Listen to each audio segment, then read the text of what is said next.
when we start the revolution. All they probably do is squeal on the real. All these dirty Moors know the deal. When we start the revolution, all they probably do is squeal on the real. All these dirty Moors know the deal. When the truth gets revealed, all they probably do is squeal on the real. All these dirty Moors know the deal. On the real, on the real. When I uplift the fallen humans from the ashes, the phoenix will rise and live on after it clashes. Fezzes and head wraps, costume ball sashes. Atlantis and Pangea was us ruling the atlas. The mundane, some god, a numb brain. Drew died is reincarnate, some self-proclaimed. Taking the lessons from Quran questions. Bible as my rolling pad, holy book circle 7. Forerunner Marcus Garvey coming in the whirlwind. Moorish Boba Muftis in the black turban. Pioneer exposed as the triple crown glows. Every negus has the negus as its throne. The temple as the body, truth as my shoddy. With no bulge, I'm still armed without the robbery. Master arts martial, and they marshal the law. Peace offers abuse authority, fracture your jaw. Clapping at y'all at bachelor parties, not knowing whether it's controlled by HAARP.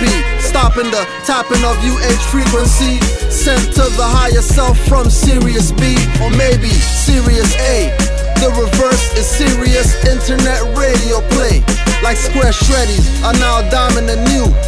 Misleading, they charge a bill 50 for a shoe. It takes $5 to make. They load trucks with bins. Same goes for cars, construction Tims. So clean, no scuffs. Revolution chumps, reclining in the armchair, speechless like mumps. On the real, all these dirty Moors know the deal. On the real, all these dirty Moors know the deal. On the real, all these dirty Moors know the deal. When we start the revolution, all they probably do is squeal. Change is coming. I'm watching hybrids running for shade, cause Earth's hot, not like a preheat oven. Raid the stores for UV protection. If AIDS can go through the condoms, who you protecting? Neglecting the truth and lie accepting. Not impropriate person, reparations expecting. Planes going down but you're not ejecting. Too busy flossing with the spinning rims and white feeters flexing. Fronts are fake elements, that's not real gold. Running from police with guns is not too bold, cause you got a gun but won't shoot back, son, or shoot first and earn your way off earth.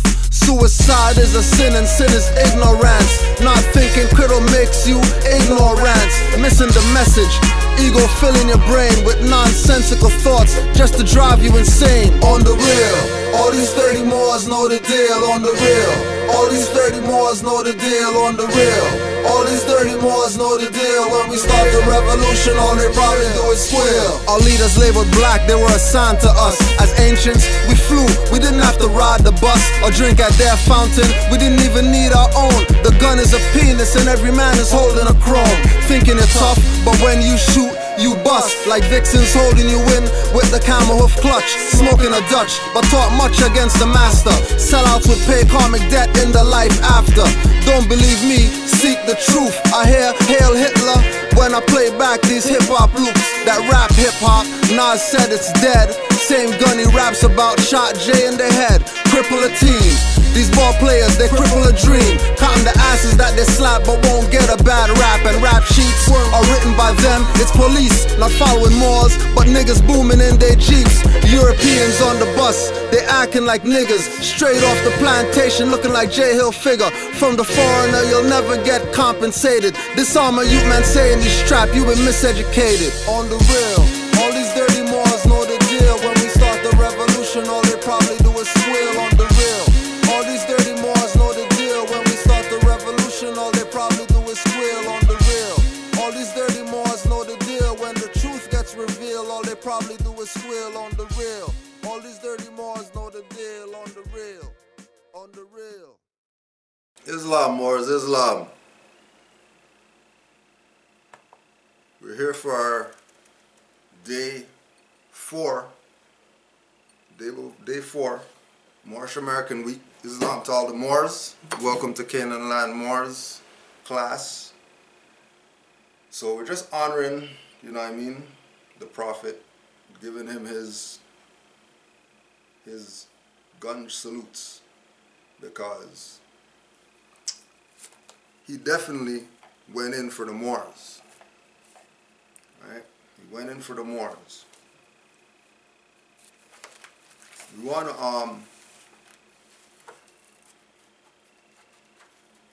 start off with notes from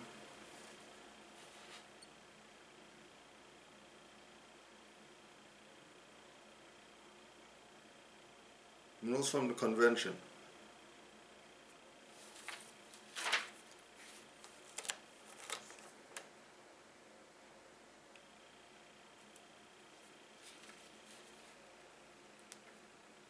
Moorish Science Temple of America Incorporated, National Divine Movement of North America, a convention to be remembered. Convention a big success. Delegates assemble from 15 states. Prominent men deliver addresses. The first annual convention of the Moorish Science Temple of America was without a doubt the greatest success of any convention that had been held in Chicago in many a day. There were delegates from 15 different states. All came, as was expected by the prophet, although many of the temples did not represent according to the numerical strength of them. This is in Noble Drew Ali's time. People weren't backing this, and they were Moors. Not our time, where, you know, our people aren't backing this and they're Moors. Back then, recognize what he was up against. Because he's not talking about any jurisdiction other than Moors. This is the Moorish convention. This is not some convention where anybody just walk off the street. This is closed door. This is invite only. And who is he doing that for? The Moors. Not even for himself. You don't want to honor him? You're going to honor these guys $500,000 to build a school, but you're not going to honor this man. You're going to honor these people who came out of their mouth and said that they got El Hajj Malik El Shabazz killed, but you're not going to rep Noble Drew Ali? You're gonna rep people who put Khalid Muhammad on ice, but you're not gonna rep Noble Drew Ali though. You're gonna rep all these Moors that got fezzes on, talking BS about Taharka Bey and Ras Mariah V. Bey. You're gonna talk BS about them, right? But you're not going to recognize that we've been dealing with sellouts in the Moorish movement. This is not new. We're not just talking BS. The sellout people from back then are still around today. What are you talking about? What are you talking about? About the infiltration happened back in the 1920s. What are you talking about? The people that infiltrated ran the Moorish movement for 80, 90 years.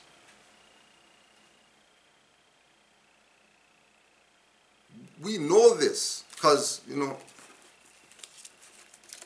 I'm card-carrying member of Moorish Science Temple. I'm card-carrying member of Moorish Science Temple. I'm not just Grand Sheik, Kudro, or whatever. I was a member of the temple before I do Grand Sheik and all that.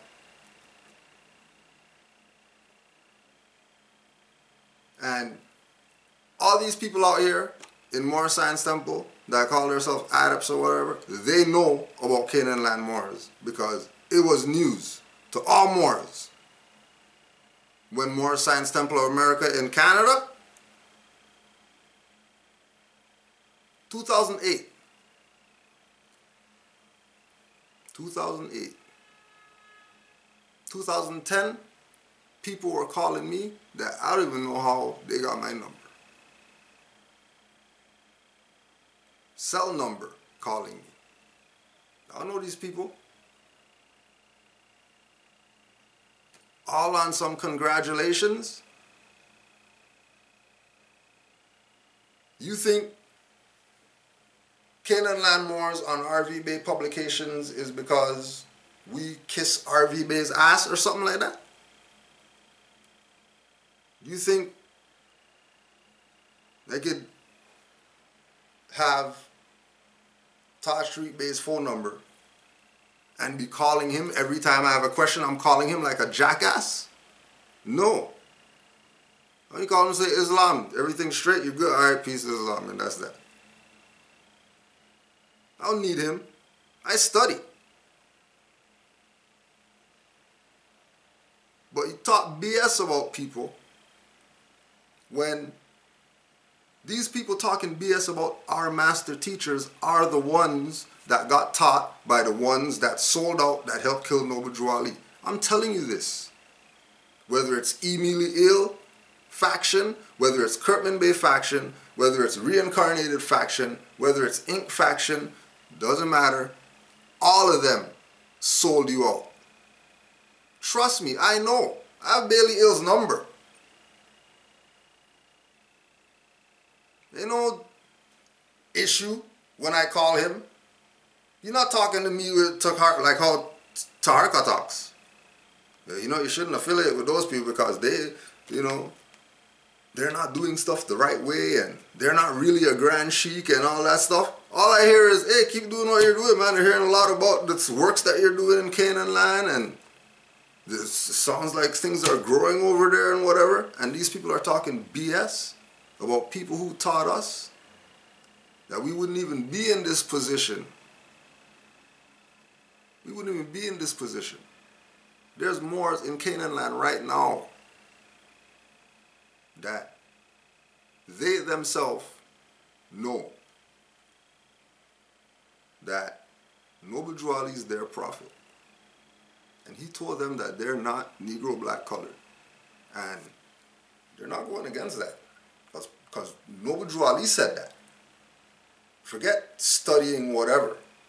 Because nobody ever came and said that. Because we've been black, Negro, whatever, colored, whatever. We've been all the stuff up here. Just because of the island's influence, which goes back to Queen and Pope and, you know what I mean? Give you the cross. Let that be your religion. You don't worry about go pick something and boil that to heal yourself. You go get the health card and you go to a doctor if you have a problem. Don't worry, Queen will take care of you. These Moors know that if they go to court, they're standing on their square. Forget what these people do because they're a fraud. So it doesn't even matter what they do. Dismiss, throw me under the bus, doesn't matter. All I know is I came in here and I let you frauds know who I am. Because out here, for those who don't know, there ain't no state republics and all that BS. It's from the Supreme Court of Canada down to family court, everybody's fraud. All government offices fraud. That's just what it is. Because they didn't agree to be part of the union. Article 11. So because they didn't agree, they did their own thing. Moors know this. Moors know that if you go on the United States Securities and Exchange Commission's website and you punch in CIK number 0000230098, a page is going to come up that's going to tell you Canada's a corporation. But you're not going to hear what we're saying. When we give you the stuff to show, you're going to listen to a guy who's doing a class using a PowerPoint but showing you definitions. Definitions are in dictionaries, not in PowerPoints. Didn't even reference where the goddamn definition came from that they're looking up on their PowerPoint. And these people are supposed to be studious and scholarly and representatives of the Moorish Science Temple. You're taking them serious? Regardless of who it is. Because we already put it out there that if you want to get down with who we say the master teachers are, then, you know what I mean, kick rocks. Like we don't really care.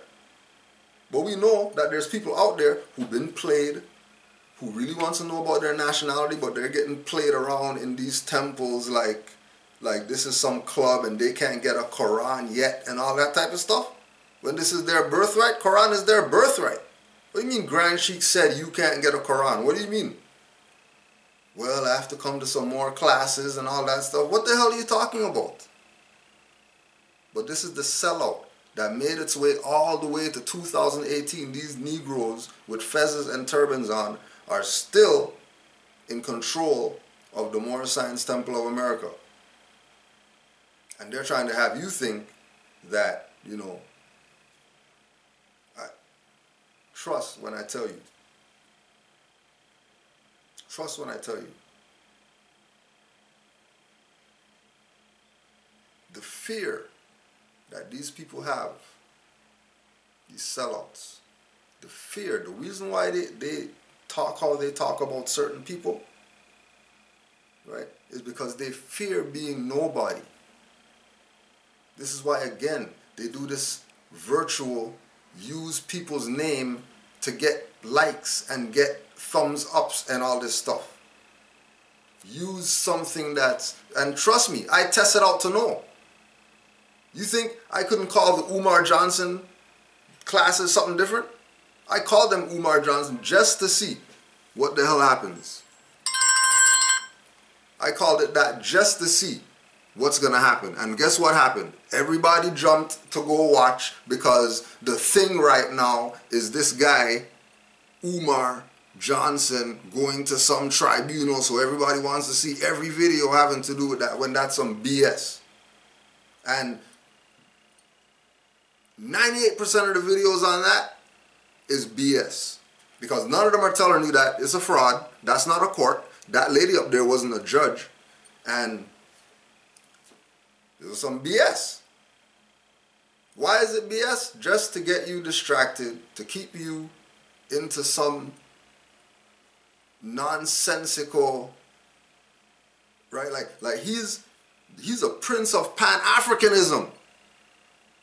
And he's going to these Europeans on some stand-up when this lady comes in the room. She's not even a judge or whatever.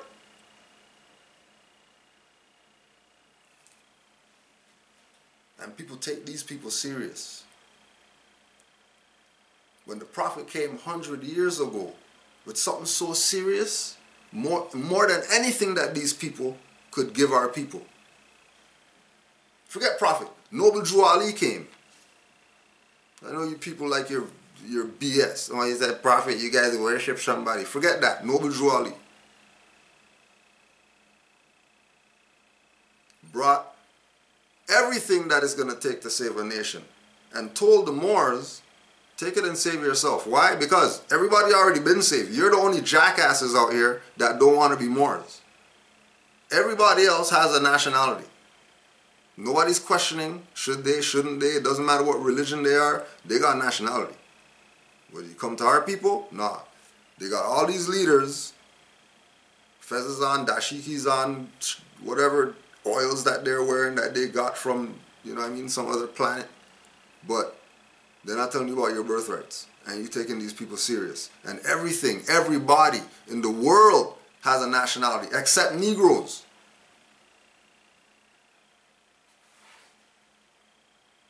Only these dummies in North America, only them. And then you have bigger dummies that have fezzes on that are supposed to know certain things, leading Moors and people who aren't part of this, because trust me, people who aren't part of this, when they watch certain Moors, immediately they're turned off from Moors. Immediately. They're turned off from Moors. They don't even want nothing to do with it. They don't want to look at it because, you know, they saw this, they saw that, they heard this, whatever. I don't want to do that. Well, a Moor is any dark-skinned person, especially African Negro Moor. So what are you talking about? You don't want to be Moors. How you don't want to be Moors? And again, we know about the black leaders, sellout people. We know about them already. We already know about them. The Moors sellout people, those are the real sellouts that you should be worried about. Forget the black guys that sold you out. These dirty Moors, whose job was to cause utter confusion So people don't know they don't even know what their birthright is. They should, because, I mean, if they have a birthright, that means they came from a mom. And you should, I mean, if you came from a mom, you should know what your birthright is. That's just, ask anybody else, they know. Just stop somebody, hey, what's birthright? They'll give you an answer. Don't ask a Negro. There's a lot more. Yo. No, it's all good. I got on the horse for a little bit just now. Yeah, I heard you. Because these Moors going crazy. But yeah, so what I was doing, I was just reading some notes of the convention, but there's 3 more days, you know what I mean? So we're good. So we were talking earlier about this idea of people who say that they're Moors, but they're talking against things that are very related to Moors, you know, and they try to play this division like they're on some higher plane than we're on. Yeah. So one of the things we were building about was Buddy's recent video about the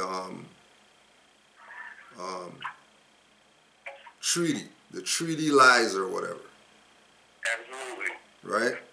And there was a few points that I wrote. Where the hell's that paper at? There was a few points that they brought up that we were gonna talk about, but I can't find my paper right now. So Moor American and Moorish American. So they showed the cards and they said that, well, these cards say more American, so they're against the Prophet, they're against Noble Drew Ali and whatever else, right? Now, when you go into the literature, the Moorish literature, there is many instances where Noble Drew Ali addresses Moors. Right? Now remember, he's talking to people in the temple, but he says Moors, not Moorish American, Moors. If he's talking from a historical perspective, he's referring to Moors. And then he would give you a synonym. So, in one of the writings he says, Moors as Mohammedans. Right? Lets you know that Moors were Mohammedan. And if you hear Mohammedan, know that you're talking about Moors. Right? Now, when you look up Noble Drew Ali's 101 questionnaire and he told you why you're Moorish American, it's because you're a descendant of Morocco born in America. You're a descendant of Morocco born in America. So if you're a descendant of Morocco, then that means that you're a Moor. If you're Moorish, that means you're a Moor. If you're American, that means you're a Moor.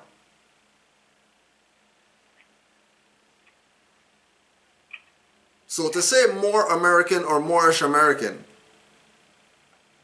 doesn't really matter, because a Moor American and a Moorish American is a descendant of a Moroccan.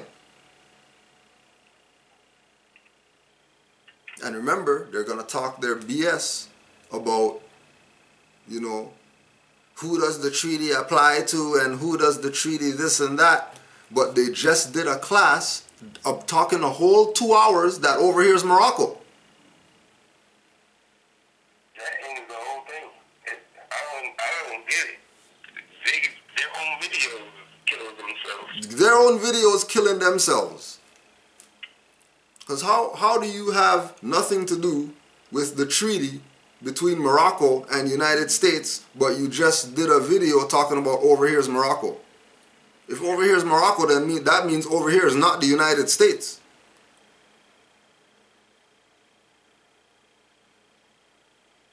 If over here is not the United States and it's Morocco, how could a Moroccan treaty have nothing to do with you? How? And again, you have this I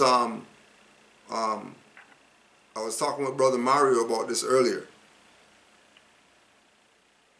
that you know dirty Moors because they separate law and history. Say that again? You know dirty Moors because they separate law and history. Okay. That's how you know them. Just like they separate national and divine. They don't put those pillars together.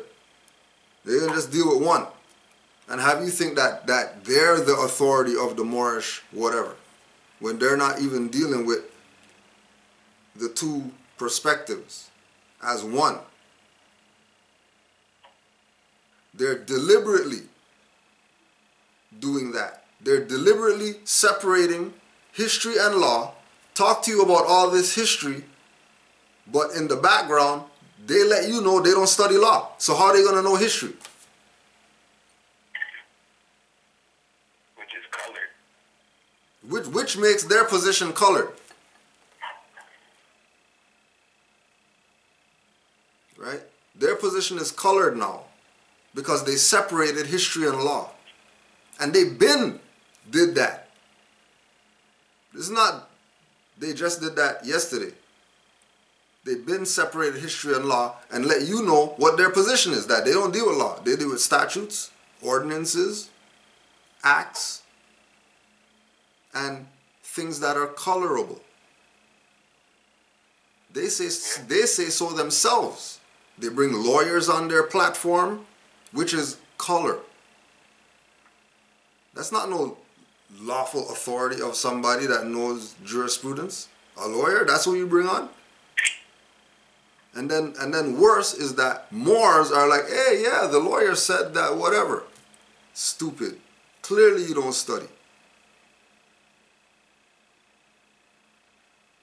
But I don't know if you had anything to add to the Moor and Moorish American and the Morocco, because I know you have something there with regard to these treaties.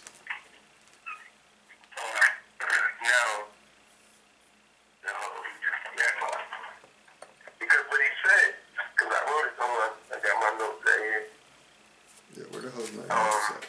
At the hour and 4 minute part, he says, if this treaty was applied to you, then why weren't we released? So he's like, basically, if the treaty was, you know, and if it is enforceable, why can't we use it? Why when we were enslaved, we couldn't use it then? And then he's asking for Moors to give examples of Moors who used the treaty to get out of slavery. Now, nobody never mentions the Country Free Moors Act and nothing like that. I was waiting for somebody to say anything about it. Nobody never said nothing about the Moors with that situation. But first, because he kept saying we were slaves. But we all know a slave is a Slavic, someone from Southern Europe. So that right there, that's the truth and false of the strangely mixed right there. And then, you know that the Moors, we could never be slaves if according to war, we were prisoners of war. That's not a slave, that's totally different, prisoners of war. But he's making it seem like he came from the transatlantic slave trade. That's how it sounded to me. Say that again? That's how it sounded to me. That's the only way he can make it seem. Because if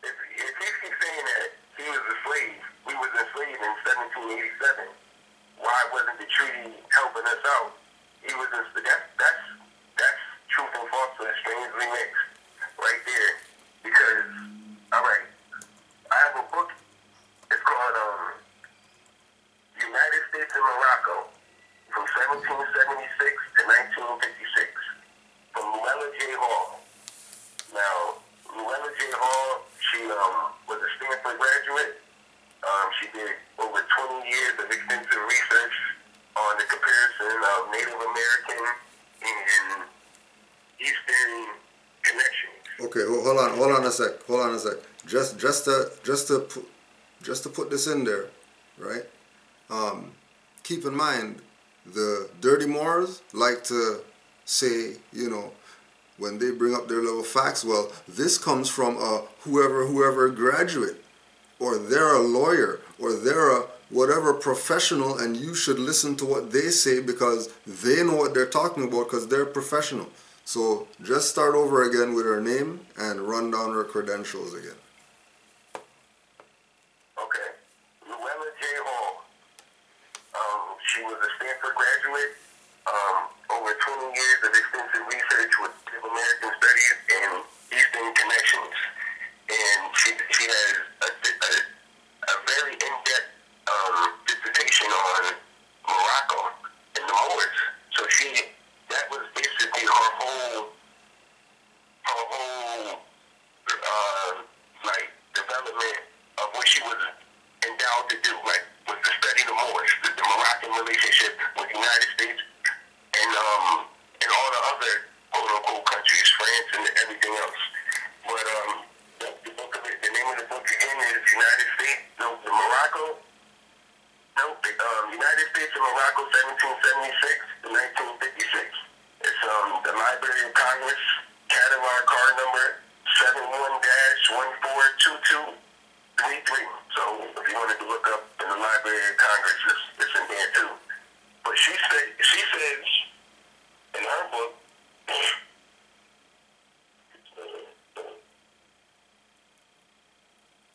okay, because she's saying during this 1787, we were enslaved. Okay. Well, she says here, on chapter 1, page 11, during the 18th and 19th centuries, Morocco stayed aloof from the economic and political progress of Western Europe and remained medieval in economy and feudal in government.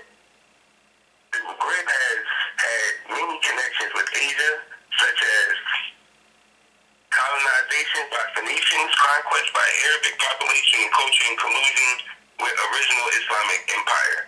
But what I'm saying here is, she even states here that during the 18th and 19th century, that Morocco was remaining economy and feudal in government. So we were ahead.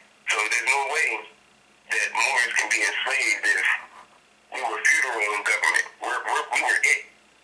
And also, on page 39, she says, the Mediterranean, many champions of both crosses and crescents became pirates and preyed upon each other's ships and shores. The enslavement of captives was practiced by both parties in the Holy War, and the galley slaves furnished the motive power of many vessels of all types. Reports of atrocities suffered by Christian slaves in Barbary arose great sympathy for them in Europe. And in 1199, the Order of the Holy Trinity and Redemption of Captives was founded in Paris. Its members, known as Lutherans, devoted their lives to ransoming captives and ameliorating their conditions while imprisoned. So, that's again, the Moors enslaving Europeans. I don't understand again when he's saying that we were enslaved. Right. Now to add on to that too, Brother Abdullah, Moors and Masonry, page 44. The tribute treaties prove that the imperial divan, as adopted by the ancient Arabic order of the nobles of the mystic shrine, is the name of the Moroccan Council of Government. The tribute treaties between the Moroccan Empire and the European powers establish the following facts. What can be concluded from the tribute treaties between the Moroccan Empire and the European powers negotiating during the 1500s, 1700s, or 1500s, 1600s, and 1700s? The Moroccan Empire had extensive diplomatic relations with France, Netherlands, and England during the 1500s, 1600s, and 1700s. Morocco was a dominant trading, seafaring, and commercial power during the 1500s, 1600s, and 1700s. France, Netherlands, and England paid annual tributes to the Moroccan Empire for the protection of their ships and merchants during the 1600s and the 1700s. And then that goes right with what you're saying about them being enslaved and having to pay the protection to also not just protect the ships, but even the crew of the ship. The tribute treaties show that the Europeans were captured by Moroccans/Moors and held in Moorish captivity.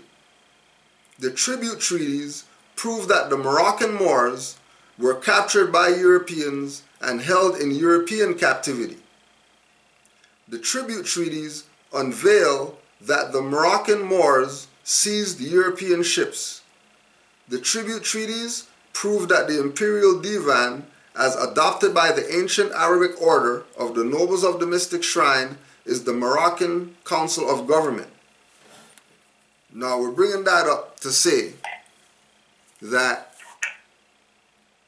their perspective of some Europeans being in the Americas is that they came over here to found some government of something.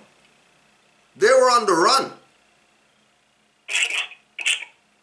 They didn't come over here. They were escaping something while they came over here. And what did they do? They went under the protection, just like all the so-called slaves or whatever that got out of slavery. What did they do? They went under the protection of the Sultan.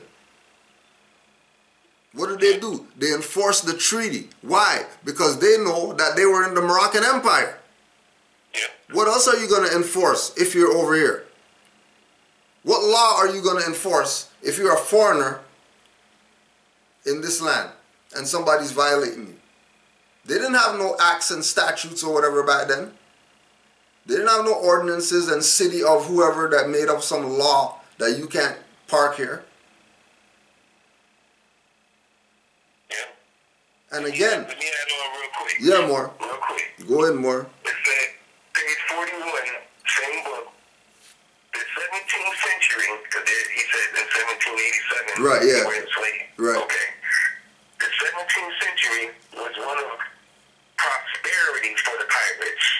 The strength and audacity of the corsairs was augmented in 1609 by the expulsion of Moriscos from Spain. They not only operated on the seas, but also invaded the coast and inland districts of Hold on. Go back again to the expulsion of what and when and what time frame was that? 17th century. In 1609, by the expulsion of the in the 1609, the expulsion of the Moriscos from Spain. Okay, They so not now only operated on the seas, but also invaded the coast and inland districts of Italy, Spain, and the Mediterranean islands on robbing and kidnapping expeditions. Finally, they ventured to attack the coast of England, Ireland, and Iceland. The Moroccan pirates frequented the Atlantic. I just wanted to add that in there. Yeah. Because, like you said, they're on the run.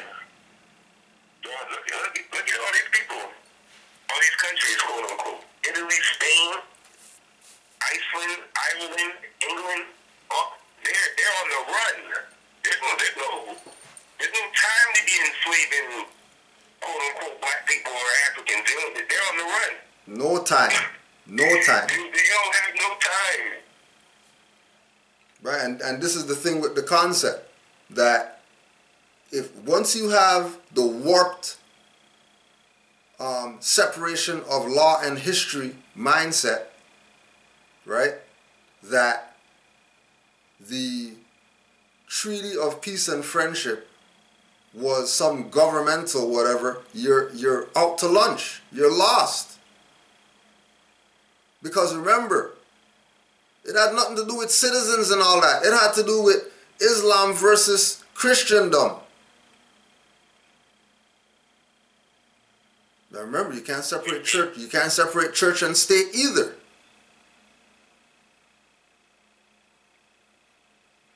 What do they call it in history? The Barbary powers, or the Barbary Wars. Now we know, if you watch MHHS or listen to MHHS, Eyes Wide Open, Mother Anita was talking about last night that anytime you see Barbary, you have to know that that's Moors. Anytime you see Barbary powers, Barbary wars, Barbary pirates, Barbary anything, is talking about Moors. Yeah. All you gotta do is go to your phone, go to Arabic translation, English to Arabic translation, type in the word Barbary, and the word Moorish is gonna come up. It's gonna say. Okay. It's that simple. It's that simple. Okay. So then, all right. So then, let's play Ride with Noble Drew Ali. Okay. So forget Moor American. If Noble Drew Ali said Moorish American, and then Barbary means Moorish, right? If Barbary means Moorish, then how are these Moors telling you that they have nothing to do with the treaty? Ishmael came on there and said, it says Barbary treaties because he doesn't study. He doesn't study. If it says he thinks Barbary means whatever. Means some pale Arabs. Yes. Barbary means some pale Arabs. But hold on a second. They're gonna say Barbary means some pale Arabs, and they're gonna talk BS. But how come they don't show you the Holy Quran picture with the pale Arab in there that Noble Drew Ali put in there? Yeah. So you think that these people are with the Prophet? The same treaty people. Noble Drew Ali has them in the Quran that these people have, that they say they go to their Friday meetings and they read the Quran and all that. These people are a fraud. They're gonna say they have nothing to do with the Moroccan anything. Nothing. All they have stuff to do with is Moorish Science Temple of America. That's it. These people are fraud. Do you understand? Trying to pigeonhole your mind? Trying every week mind? These people, they're talking for 2 hours about how they have nothing to do with this treaty, but the same people who dealt with the treaty, Noble Drew Ali has them in the Quran.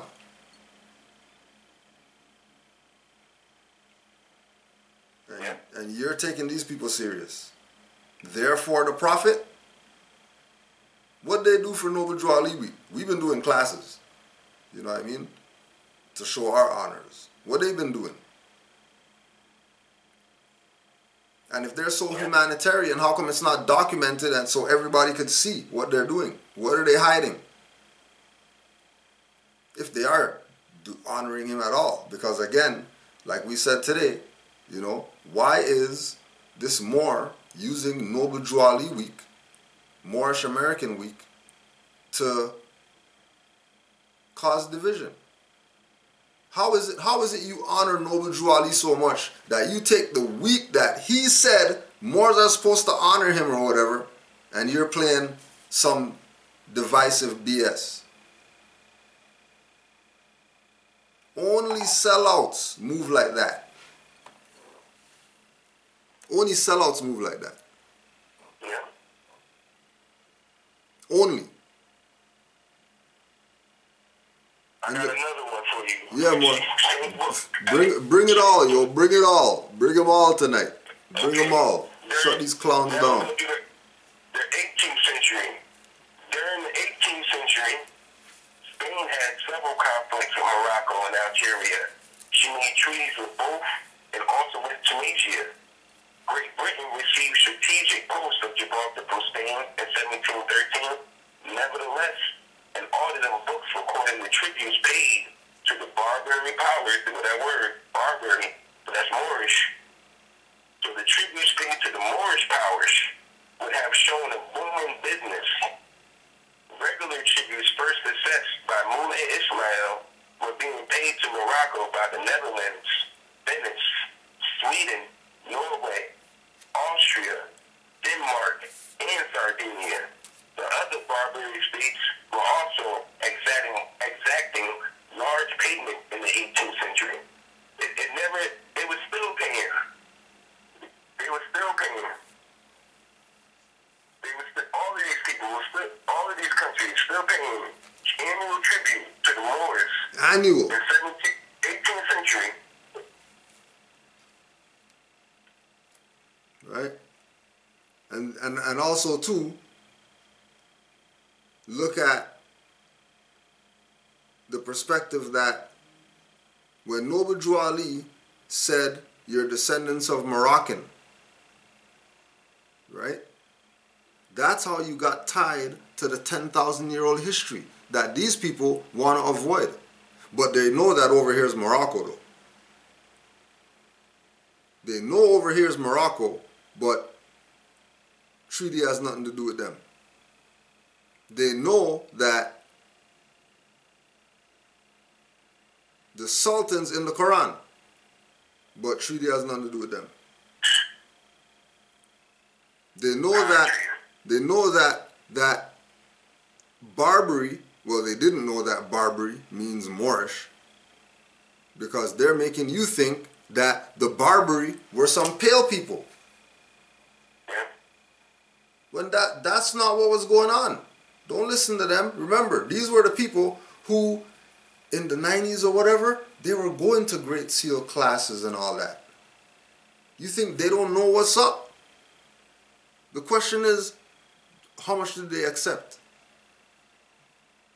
Because there's no way you can make it this far. Trust me, when I told the Moors,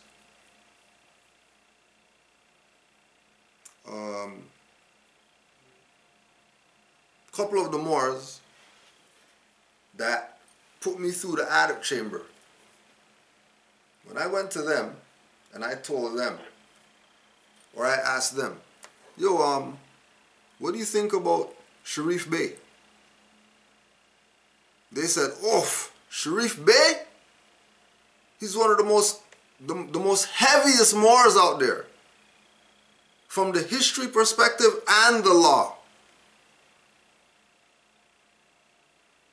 Well, you guys hear that Sharif Bey's dissing Taj and saying that sovereign stuff doesn't work or whatever? Their mouth on the ground.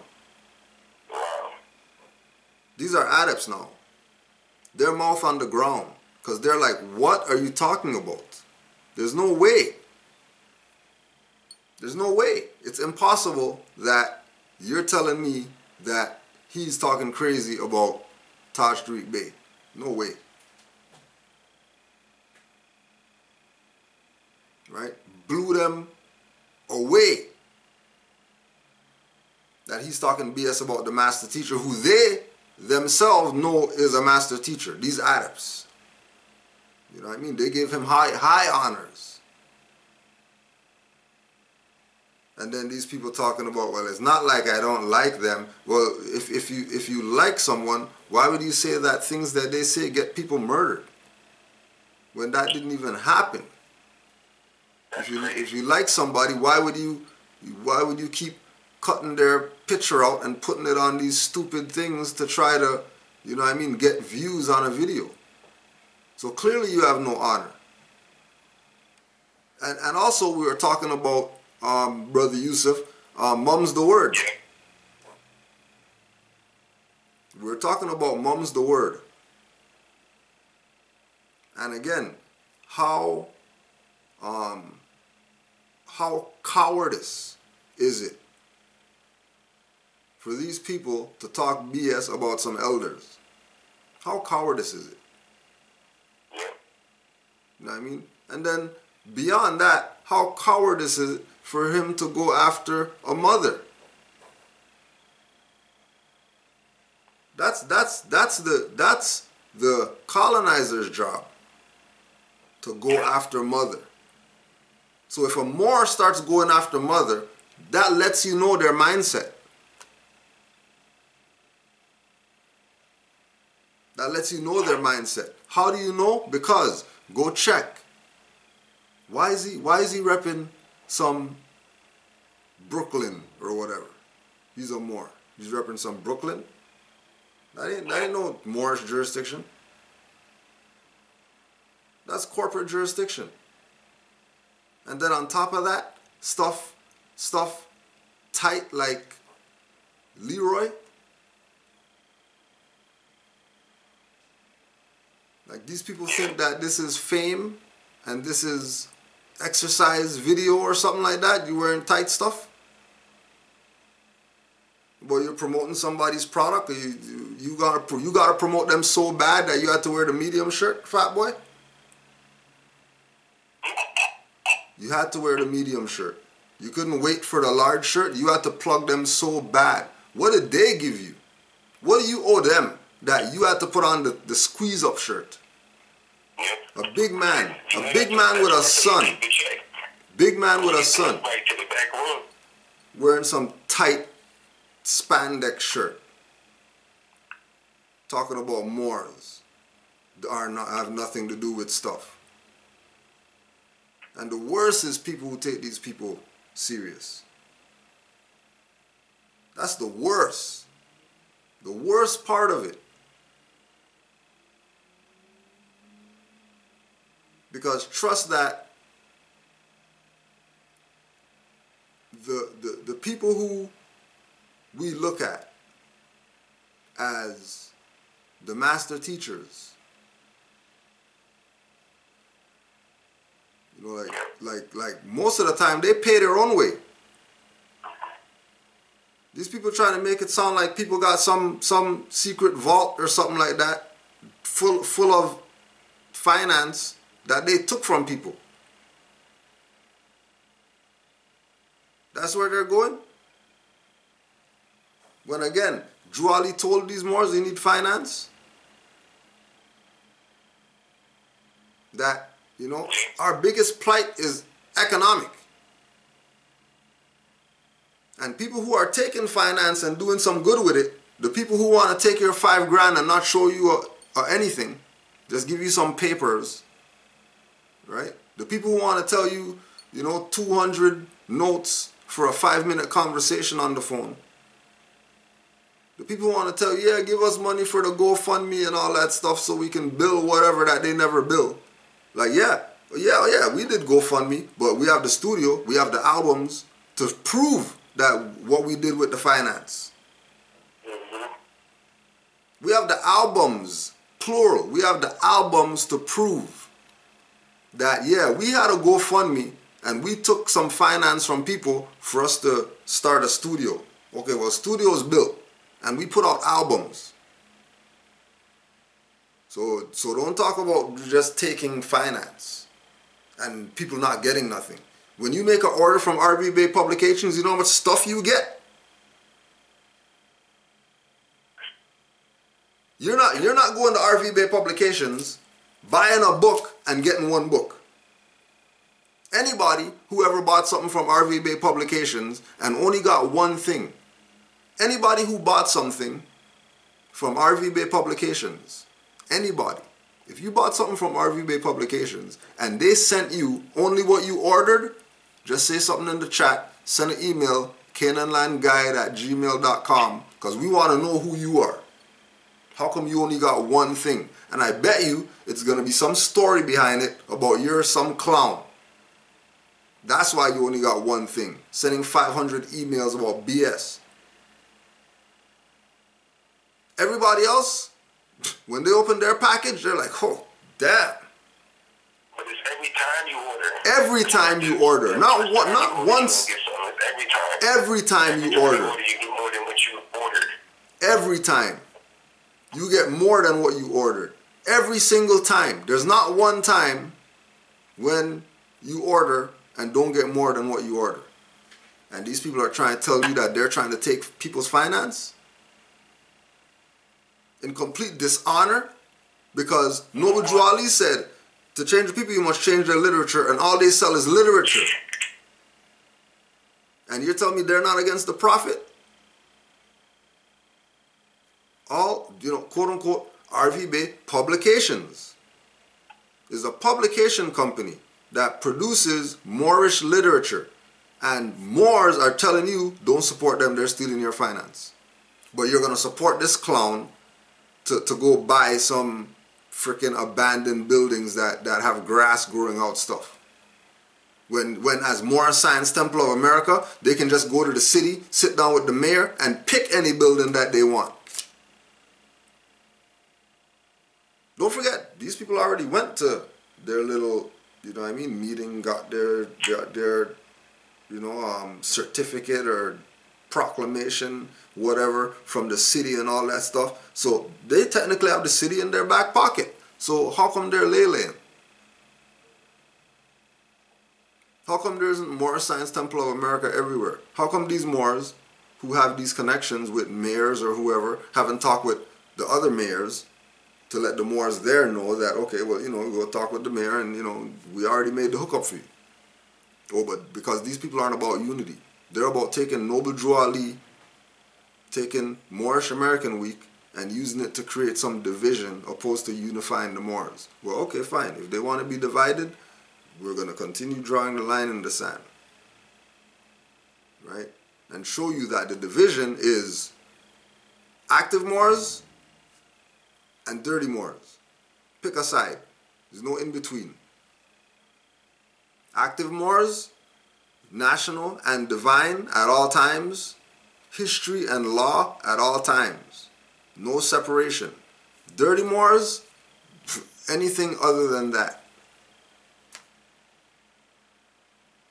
And don't forget, divine is very broad. National is very broad. So, don't think that we excluded, certain things.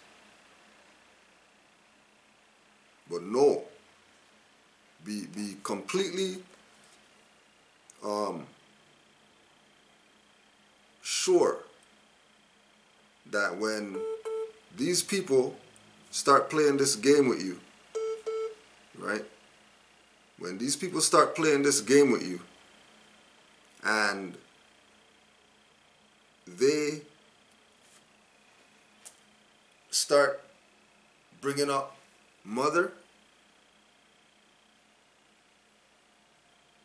who, saved lives out here. Yeah. Saved lives out here. More than that. Actually, yeah, more, because I know you got probably some on that. What has RV Bay Publications done for you being where you're at? Well, just on a low scale, just to quickly say it, you can just tell the difference was I never had a library in my house. I have a crazy library in my house. Relationship, all the way above. It's more healthier. It's just more healthier for you. Everything. That's just on the lower scale, but that's not off there, helping me dismiss charges or quote unquote charges, or not even none of those stories, or getting pulled over by highwaymen, and not even that, just the regular, just the thought process. Just, reminding me of the prophet so he can tell me just to be yourself. RVD publications bring that simple thing back. It's on the lower, it's something real quick. But it's way more than that. I'm pretty sure Moore's got plenty tons of stories. Crazy ones. Crazy stories. Yep. The only reason why we can do it is because of RVD publication. That's the foundation. The only way. There's no other website you can go on and get a better foundation than RVD publication. And if you do, I'm pretty sure it's branched off of RVD publications. Yep. Because that's the foundation. RVD publication. And again, go do the check, right? Do the check on how many Moorish Science Temple of Americas have a website.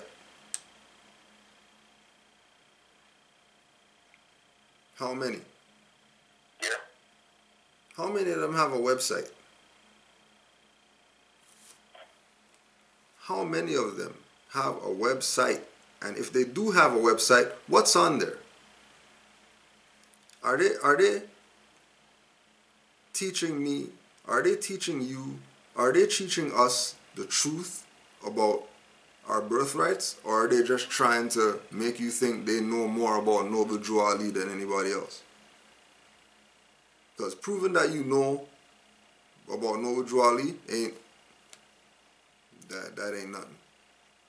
What are you doing with what you know about Noble Drew Ali? That's what it's about. And that implies you better be active, because Noble Drew Ali brought you a movement, which means they're not supposed to be stagnant. This is why, again, other than Moorish Science Temple of America events, right? What are these Moors doing outside of those things? Because they don't have events that often. And again, with the upload generation, if you got YouTube page and stuff like that, how come all your stuff is at your computer? How come you ain't got no videos outside of that basement or room or wherever it is that they're doing their stuff at?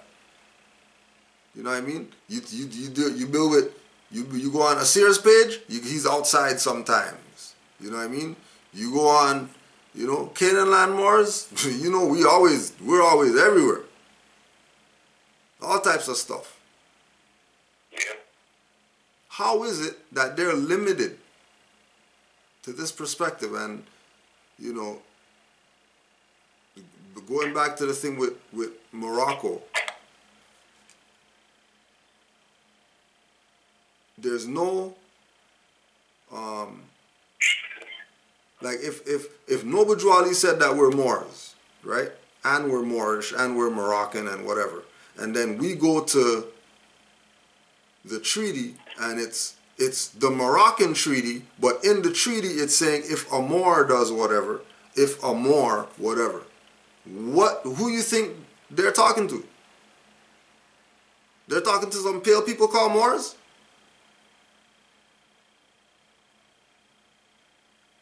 If the treaty mentions Moor in it and you say you're Moorish American and you're saying that has nothing to do with me because it doesn't say Moorish American, you're a damn fool. Fool.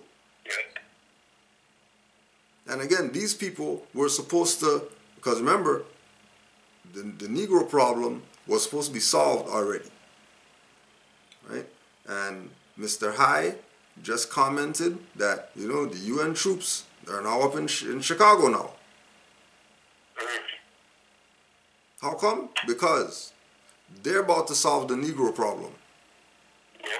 Because Negroes don't want to solve their own problems. They need a savior all the time. Okay, well, hey, here comes your savior. UN.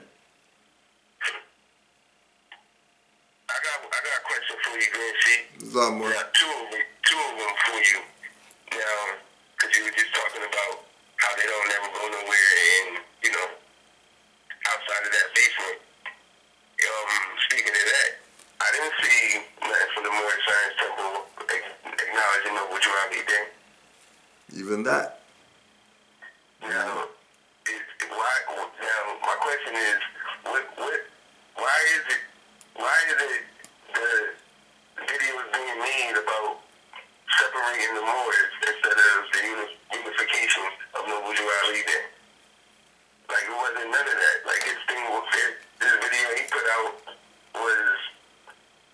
was a slander campaign. The total opposite of what the Prophet was teaching. Yeah. And it always is. Because remember, it was Ishmael Bey that had to come on there and tell him that here's Morocco. Yeah. His scholar guy. But when the active Moor told him over here is Al Morocco, which is Morocco, well, they don't want to hear that. And my other one was, because he had said in the hour and 9 minutes, 22 seconds, he says, well, if the treaty was to protect you, why didn't the Prophet say anything about it? If the treaty was to protect you. Why the Prophet didn't say anything about it? Well, let's see. Let's see what the Prophet said about the treaty in his own stuff. Because remember, they're going to keep playing this game like we're not with the Prophet and we're not enforcing what the Prophet said or whatever, right?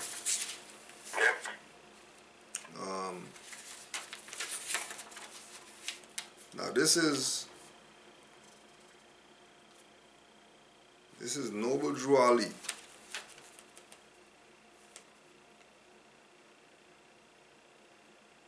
I am hereby calling on all true citizens that stand for a national free government and the enforcement of the Constitution to help me in my great missionary work, because I need all support from all true American citizens of the United States of America. So if he's calling on all citizens that stand for the enforcement of the Constitution, that means he enforced it. He was down with the Constitution being enforced. Right? Now they tried to make a mockery of the good brother Mario L. Bey, and they were talking about, well, we're not showing this to make a mockery, we're just showing this because, you know, whatever. Now, the part that they were playing over and over again was Brother Mario saying that the Constitution is the supreme law of the land and bringing up Article 6. You know, what they don't do ever is give you reference points. They always talk off the cup. Active Moors give you reference points. Go to RV Bey, you get so much. You can make a book of references from RV Bey website. That's right. You can make a book called RV Bey References. And you can make a book, maybe a 50-page book, going through that website, every single page, every single tab, every single push here download. And you can come up with a book of just references from that website. Forget the stuff that they know in their mind, that, you know, their spirit and whatever working in tune and Allah uses them to talk about stuff. Forget that. Just the stuff that they reference for you to go study so you can do better. Just like what Abdullah said with the Moors and Masonry book. I didn't make this book because to make a book. I made this book so you have some reference stuff to go study. Yeah. Right? So Article 6. Remember, Noble Drew Ali was a constitutional enforcer. Right? Article 6. All debts contracted and engagements entered into before the adoption of this Constitution shall be as valid against the United States under this Constitution as under the Confederation. Okay? So, all debts contracted and engagements entered into before the adoption of this Constitution. And then before the adoption of the Constitution was Articles of Confederation, Association, etc. Right? The Constitution and the laws of the United States, which shall be made in pursuance thereof, and all treaties made, or which shall be made, under the authority of the United States, shall be the supreme law of the land. So if the Constitution and the laws, which shall be made, and treaties, which shall be made, would mean that these documents go together. Remember, these are the same people who do the separation of the history and the law. They do the separation of the divine and national. Now they're doing the separation of the Constitution and treaty. And remember, before Constitution, all there was treaties. Which is why in 1826, there was a treaty between Hawaii and the United States. That they say Hawaii never did a treaty with the United States. Well, if Hawaii never did a treaty with the United States, how come there's a treaty between Hawaii and the United States? But remember, they throw stuff out there. Why is there a treaty with the United States? They throw stuff out there, right? Throwing stuff out there because they think that you're a dumbass like them and don't study. Remember what we say in all our classes. Don't believe me, check it out. Don't believe what we say. Go check everything and see if what we say matches up with what some other people out there say. That's the only way you're going to find your way with regard to this. Other than that, you're not finding your way, because all you're going to be doing is bumping into people like these who take Noble Drew Ali's literature, contort it to their will, and present it to you as that's how it is, when that's not how it is. These people messed up the stuff. And again, Article 6 told you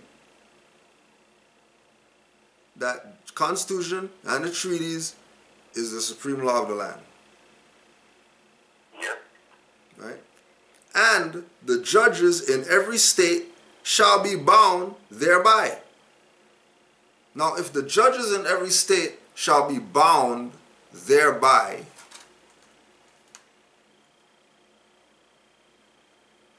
anything in the Constitution or laws of any state to the contrary is notwithstanding.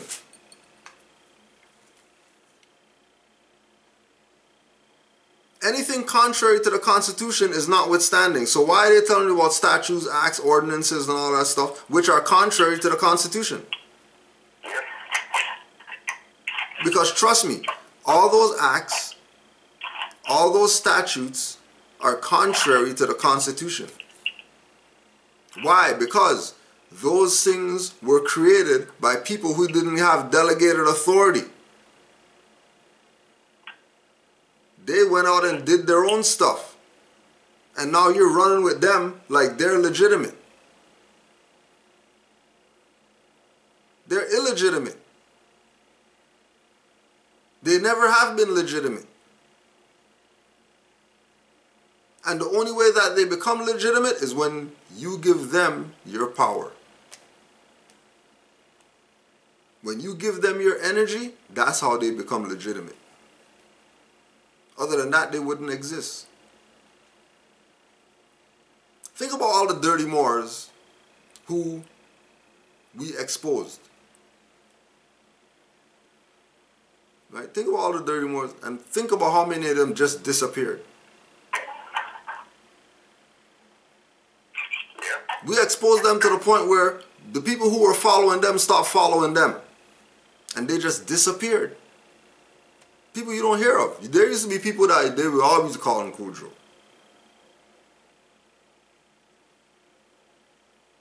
But what happens? You can't battle truth. It's impossible. You lose every time.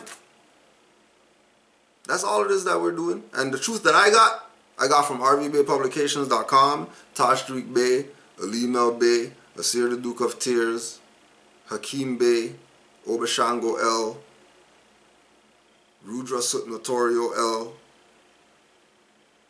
C. Freeman L. Like, I know what I got is truth. None of these fools are going to tell me that they have some jurisdiction over our temple that we need to send them anything about verify something. Get the hell out of here. All you guys are sellouts. We know this. It's not that we don't know. Like why you think it's such I'll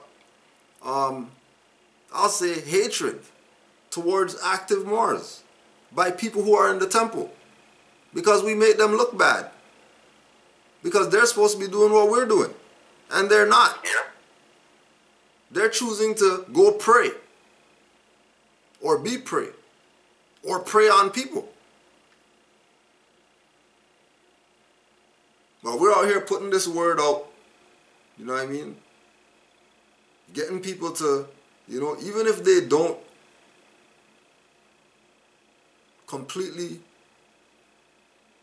grasp how to exercise their right, they're studying. They're definitely studying. And why are they studying? Because the people who put them on didn't play hold your hand across the street. You're 12. What do you mean? You better walk across the damn street.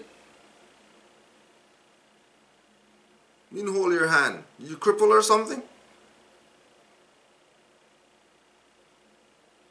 How are you talking about help me tie my shoelace? You're 26. What do you mean? Is something wrong? People have to comprehend that you are going to save yourself. None of these people, not us, not RV Bay Publications, whatever like that, is going to save you. They're just a reference point of how you're going to save yourself.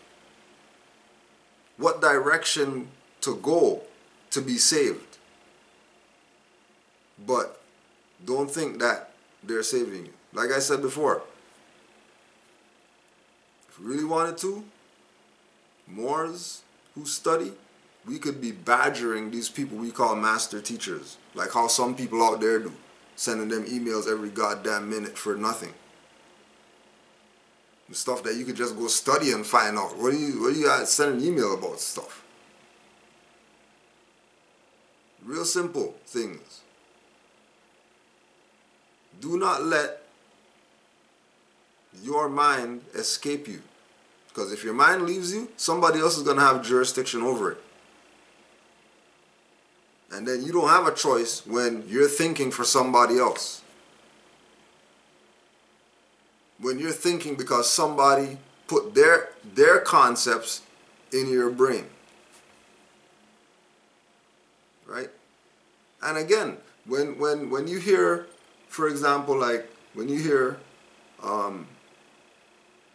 Taharka Bey talk about, you know, the infiltration in the temples and stuff like that, like that's from personal interaction with these people.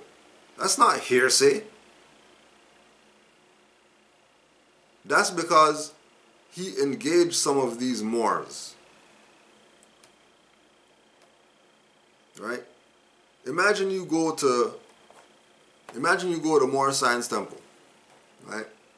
You go to Moor Science Temple, you become a member, you know what I mean? You're supporting, you're doing all the stuff that is required. Right? And you're there months. Can't get a Quran. Can't get a Quran. People got Qurans. Everybody got one reading them, but you can't get one. And then eventually, when you do get one,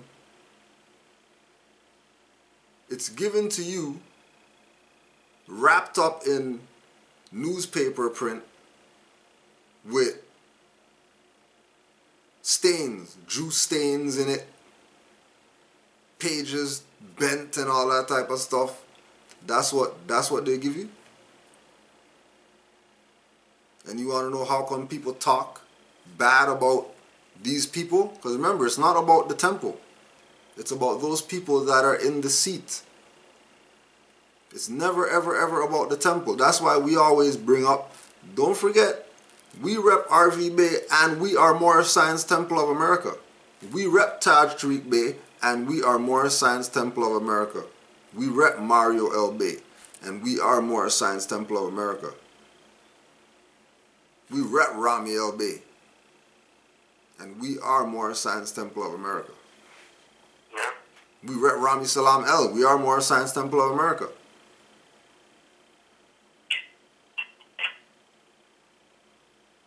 And as soon as... Yeah, more, go ahead. The experience of showing up to a temple. Oh, yeah. Speak on it. How about you show up? You know, you go to a different jurisdiction, you know, you doing some research, you're like, okay, it's a temple out here. You know, you just come into the information, it's a temple out here. You find the temple or whatever, you look it up, find it. You get to the temple, it looks like it's abandoned, but you're not sure. because it looks like it's closed, but you're not sure because it has got glass windows, but you can't see through the windows. You know, the glass windows are real thick and you can't see through them. So you just knock on the window. You knock on the door. Nobody answers. You start knocking a little bit harder because you want to make sure that nobody's there. And you know, you're all excited. You're really excited because you want more. You just came into information. You got your cell on and stuff. You're knocking on the door. Now nobody answers the door. Then all of a sudden, you know, somebody just opens the door. And they open the door. They don't give you a greeting. They just staring at you like basically, what do you want? And you're standing there with your fuzz on, and you know you're thinking you're about to get the brotherly introduction and greeting and stuff like that, but no, you're getting a stare down look. What do you want? Where are you coming from? They're questioning you. You never get invited inside. Like that's the experience I had. And the person that could vouch for me, the Grand Sheik was standing right next to me when I was going through. We was all there. Their Pittsburgh jurisdiction. It was the craziest moment ever. And our Moors there's a temple right there. We went there. And it just stood there and looked at us like, what do you want? What are you doing here? And that was the conversation. That's how it was. And they closed the door and we left. Like, that's what it was. That's why Moors, when they talk about and Taj and saying the infiltration in the temples and stuff, we went through this experience. We went through that. We literally went through it. It wasn't like, there's nothing wrong with the temple. It's just the people in the temple. The person that came to the door and opened it. Right. The temple didn't do anything but just stay there. Right. Yeah, it was there. The gentleman who opened the door, he did the introduction wrong. He didn't do everything he was supposed to be doing. It wasn't the 5 principles when he showed up the door. He didn't do that. Yeah, it wasn't even 4 or 3 or 2 or 1 of the principles. Nope. Right? It was straight violation. Right? And again, just to But you're not a more than sharing the temple. say that again? But they tell you you're not a more than sharing the temple. Right. You're not a more or less here in the temple, but these people are playing around with the temple. Yep. Right? Now we'll just read this one. Just read this one. This was early 1930. This is Emily Ill.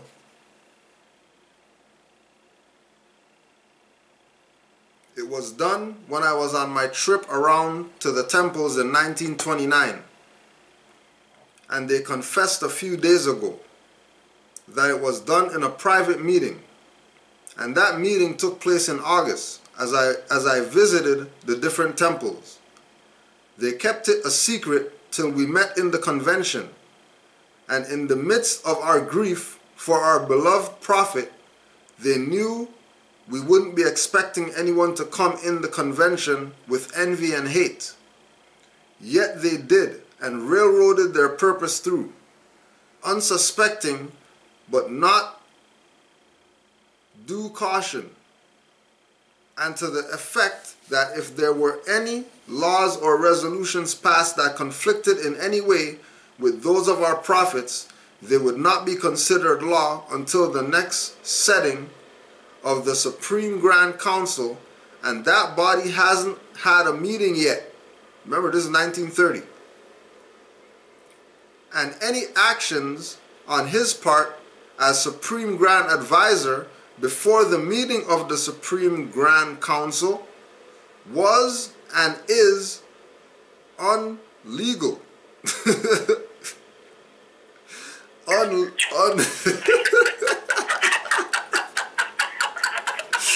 That's how much of a fraud these guys are. These Moors are unlegal. These Moors are unlegal. That's how much of a fraud they are. Right? Unless he had been given that right by the convention, which body it was that made him that. Then, since the council didn't meet before our next regular national convention, which met in September 15th to September 20th, 1930, it was then up to the convention to accept him or reject him. They, the convention of the Moorish Science Temple of America, and empowered by the same, according to the Holy Quran, in verse 22, chapter 10, voted the Act of the Convention of 1929 non-constitutional. Now remember, this is Moorish Science Temple of America now, voting that somebody's actions were non-constitutional. This is the whole Moorish Science Temple now, because remember, this is at the convention. So how are these Moors trying to tell you that you have nothing to do with this? Article 6 told you that Constitution and treaties, and then they're disconnecting themselves. Yeah. Completely disconnecting themselves. And not only just disconnecting themselves, but talking negative about other people who are constitutional. Just like Noble Drew Ali was. Right?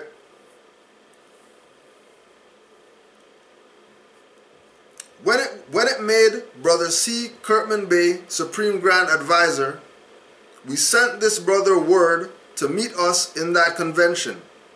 I even told him at my home. He promised me on the day of our convention he would be with us in the convention. He wouldn't meet us. Why? He wanted to see himself. He didn't want to see himself voted out of office. And those that didn't know the law, oh, so even back then there was people who didn't know the law. Even in the 1930s, after Noble Drew Ali, who taught the Moors to enforce Constitution and all that stuff, there were still Moors who were violated. And those that didn't know the law as handed down by the great prophet, or those who wouldn't be governed by his law, he kept them away too. But the prophet had called them, and if they failed to come, we feel sorry for them. The action of the convention in 1930 was the first victory the prophet won back for them, the true Moors, of their appointed and elections. So let us never be guilty of that something again. Some will tell you the people will have to say what must be done. The people have nothing to do with it. You be governed by the holy prophet Noble Drew Ali, and you will be all right. So the case went to a court of justice, and the judge decided in favor of the defendant, myself.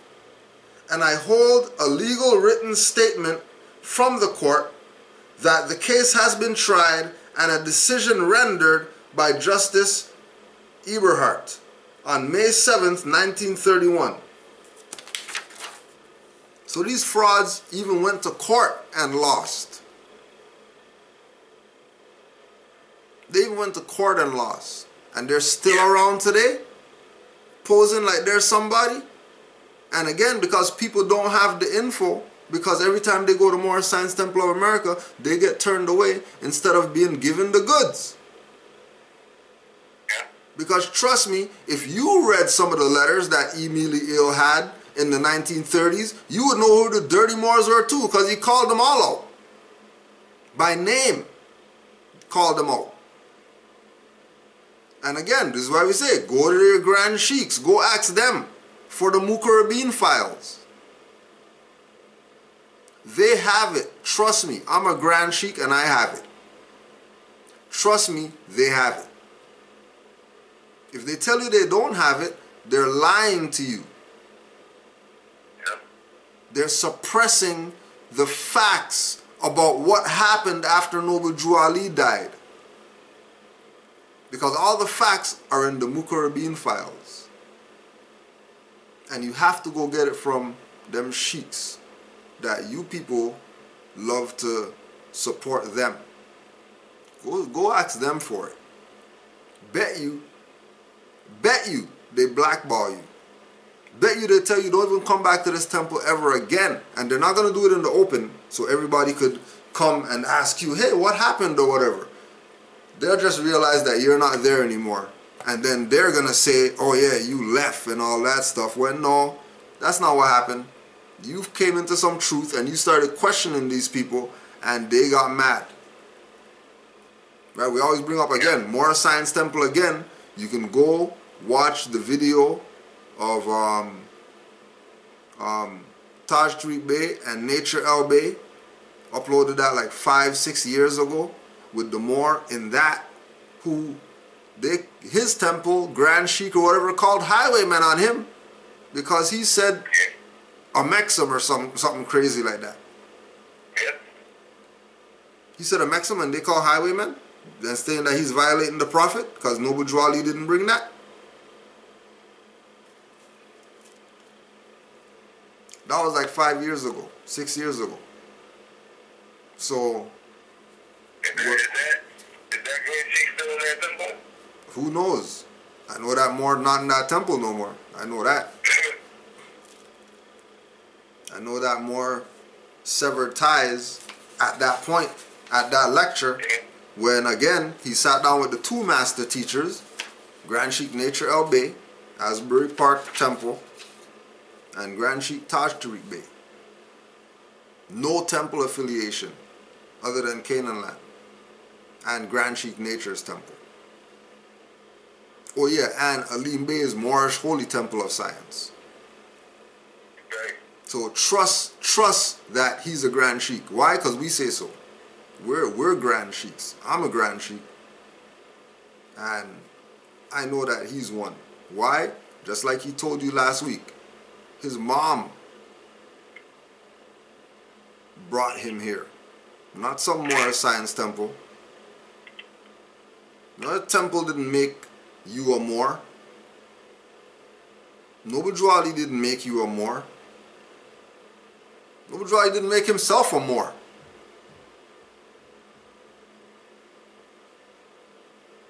Don't get into the hoopla with them and their BS. Using the energy, because remember, because he was talking about, masterminds that want to try to be on the come up. What do you mean come up? They've been teaching for 20 years. What the hell are you talking about come up? You're the mastermind trying to come up.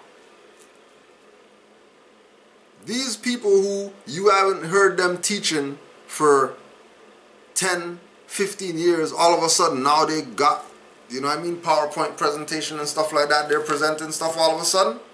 Where were they? Oh, they were sitting in Taj classes. That's where they were. That's where they were. They were sitting in Moore's Order of the Round Table classes. Now they're talking BS. Now they're against this. You can't be against this. You can't. Because it's actual factual. Right? But we got some more stuff to go through. We just want to take our music break. Just gonna take our little music break because we gotta go in for Drew Ali.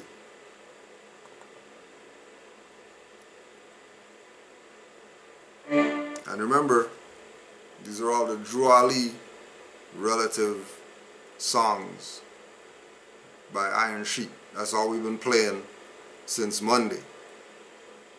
Right? And we're putting it on the record again that Taharka sucks. Where's his Noble Drew Ali songs at?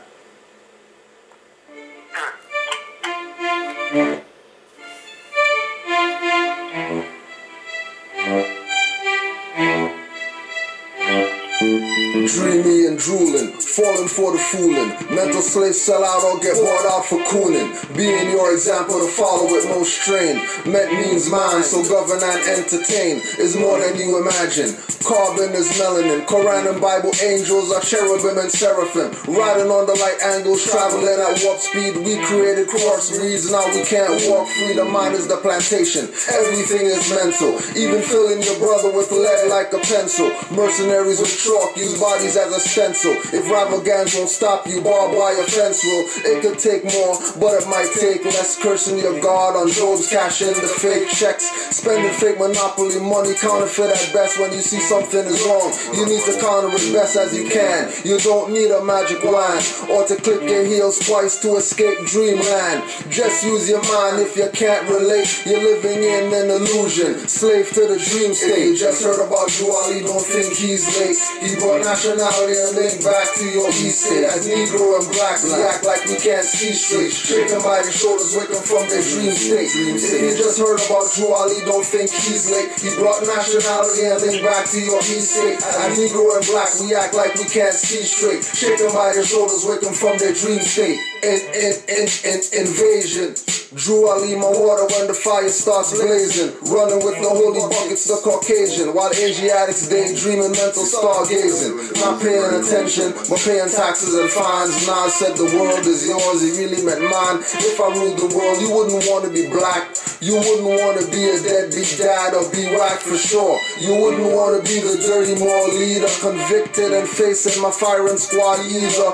You won't be put in a box, forget the cedar. Taking tires off cars at unexpired meters. If I ruled the world, dirty Moors would hate it. Find them with their wrists slit in bathrooms naked. Find them holding Shimitar handles slumped over with suicide notes to Jehovah. If you just heard about Drew Ali, don't think he's late. He brought nationality and link back to your east state. As Negro and black, we act like we can't see straight. Shaken by the shoulders, waking from their dream state. If you just heard about Drew Ali, don't think he's late. He brought nationality and link back to your east state. As Negro and black, we act like we can't see straight. Shaken by their shoulders, waking from their dream state. Waking them up from their dream state. Don't forget Muftis in the chat. Don't feel bad, you know what I mean? If you have to kick somebody's ass or whatever in the chat, do your thing. Don't even feel bad. Islam Wars, you there? Peace, War. Peace, War. I'm here.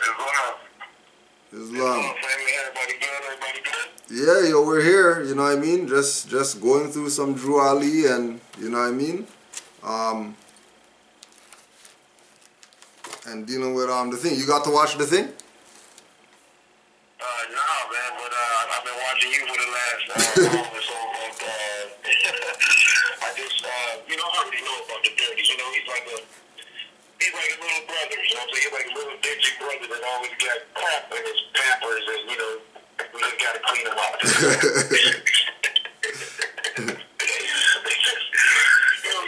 certain people that act like they the little dirty dude with the blanket on the peanuts. Yeah. Treat him like that, boy. You know, just clean him up. That's all. And you're doing a great job. Pigpen. He's Pigpen. Pigpen. Exactly. Now let me ask this. Let me ask this to you two Moors, because I think we have a troll, so I just ask you. I want to ask you a question that they had in the chat. For the music, willofalah.com. Just go to willofalah.com, and you could get it all. Islam to you, Moor, for wanting to support. So these Moors are talking about where is the finance, the buildings, the schools, etc.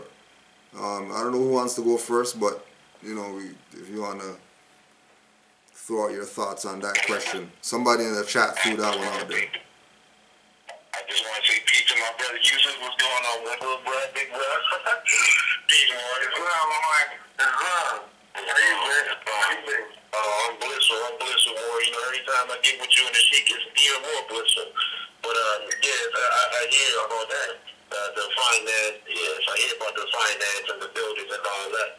My question would be back to him is, where is your buildings and what are you doing to raise the people? You know what I'm saying? You up on here watching Cujo and listen to Brother Yusuf. What are you doing for the family and the nation, Mark? Right. Straight up. You ain't got no I answer. see so many. It is a troll on there. I'm gonna call him. You know, I'm your Mooski brother. I'm gonna call him on. Andrew, I forgot you're on there. One named Andrew, and you got a Fez on, but you asking nigga with some questions. Come on, bro.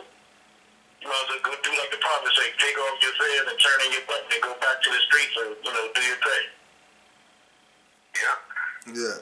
And they're going on to their they're creating trusts and to help develop businesses and all that type of stuff.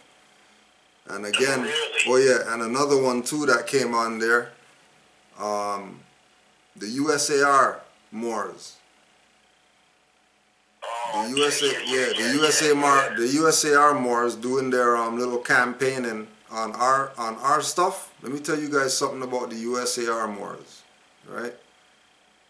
The USAR Moors, like we told you, they claim that they have a president, right?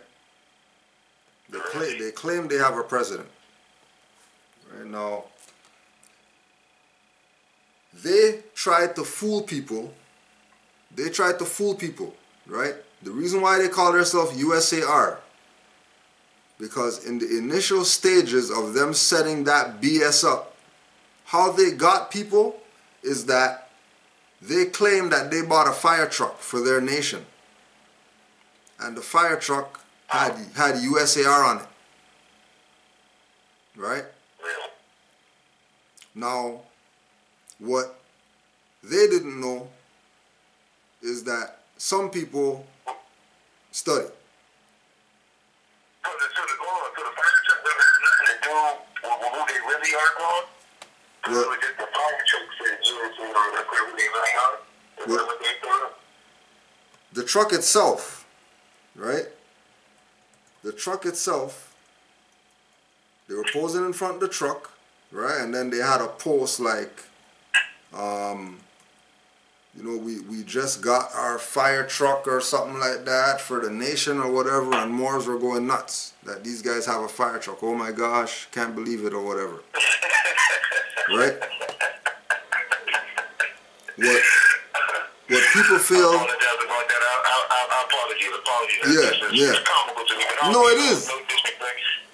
No, it is. It is comical, especially when you realize that the USAR on the fire truck is Urban Search and Rescue. Wow. Not United States America Republic. Drop that heat. Put that fire out. The USAR is Urban Search and Rescue. Not United States of America Republic like they're claiming.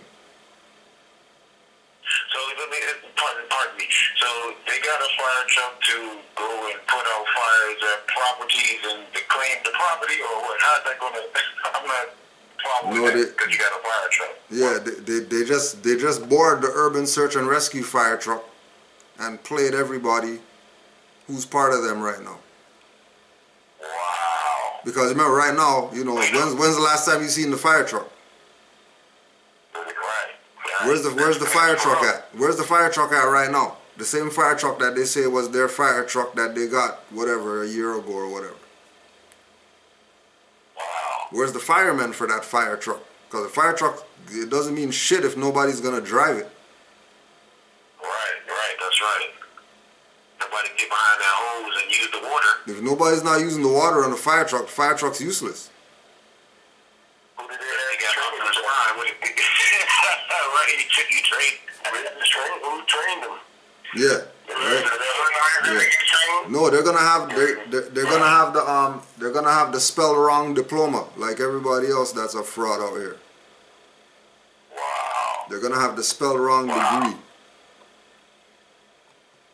I might have something coming down the line for I'm going to talk to you a little bit later on that, but I may have something for you on that. We'll talk later. And you know what we were talking about, and I'll get with you too on that too, brother. We got something in the oven for you on that one. So, but yeah, me personally, my thing is this: if you're questioning the works that brother Grand Sheik Cujo do, you're questioning the works that brother Amir Grand Sheik, National Grand Sheik Taharka Bey is doing. The mothers, you know, my good auntie, you know what I'm saying? You're questioning the works that they do at RV Bay, but what have you produced? Like, don't give me this hip-hop fire truck or hip-hop one song, one hit. It's not even a one-hit wonder. I can't even call you a one-hit wonder because that song sounds like crap, Taharka. And I wouldn't even play that on a country set, bro. Like, what are you doing to push the family, to push and build the nation? Like me, partner interjection is not a televised syndicate or whatever. That's not what I'm looking for. I'm just looking forward to reaching enough people to wake up so they can be like a domino effect and other brothers and sisters wake up. That's what I'm looking for. I'm not looking for no shine and nothing. But to be truthful of the matter, if you're not being productive enough to raise the people, what are you in it for? Be truthful. If you dirty, let it be known. Because I do know you got the red and blue cup, baby. I know about the red and blue cups.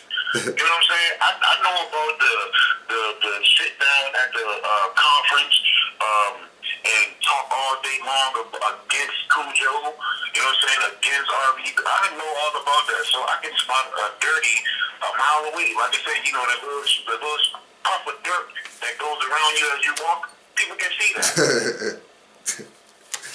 Pigpen. Exactly. Exactly. That's what we call dirty boys now. Pigpens. That's their new name. There you go. Pigpen from Peanuts. Pigpen Bays. Pigpen L's and Bays. That's what you guys are now. There you go. We're not even calling you dirty boys anymore. My thing is, you can tell how some people they do not stay like my brother used to say. It's high treason that they're doing. They're high treasonous, man. Like, you so illiterate that you say America is not a continent? Are you kidding me, bro? You went there? America's not a continent, right? Wow.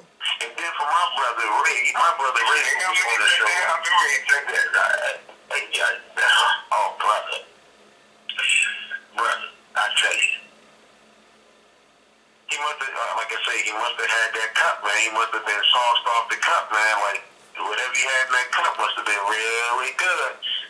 Because I had my brother Raymond, you know what I'm saying, Wimpy L on the show, on our platform, and he was saying to flat out, this is Morocco, this is El Morocco. Right. And then he tried to shut the brother down. Like, no, you're not going to shut me down. I'm just going to tell you this is Morocco.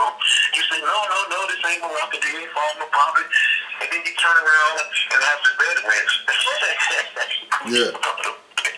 You have the bedwetch on there and say, oh, this is Morocco, and you agree to it.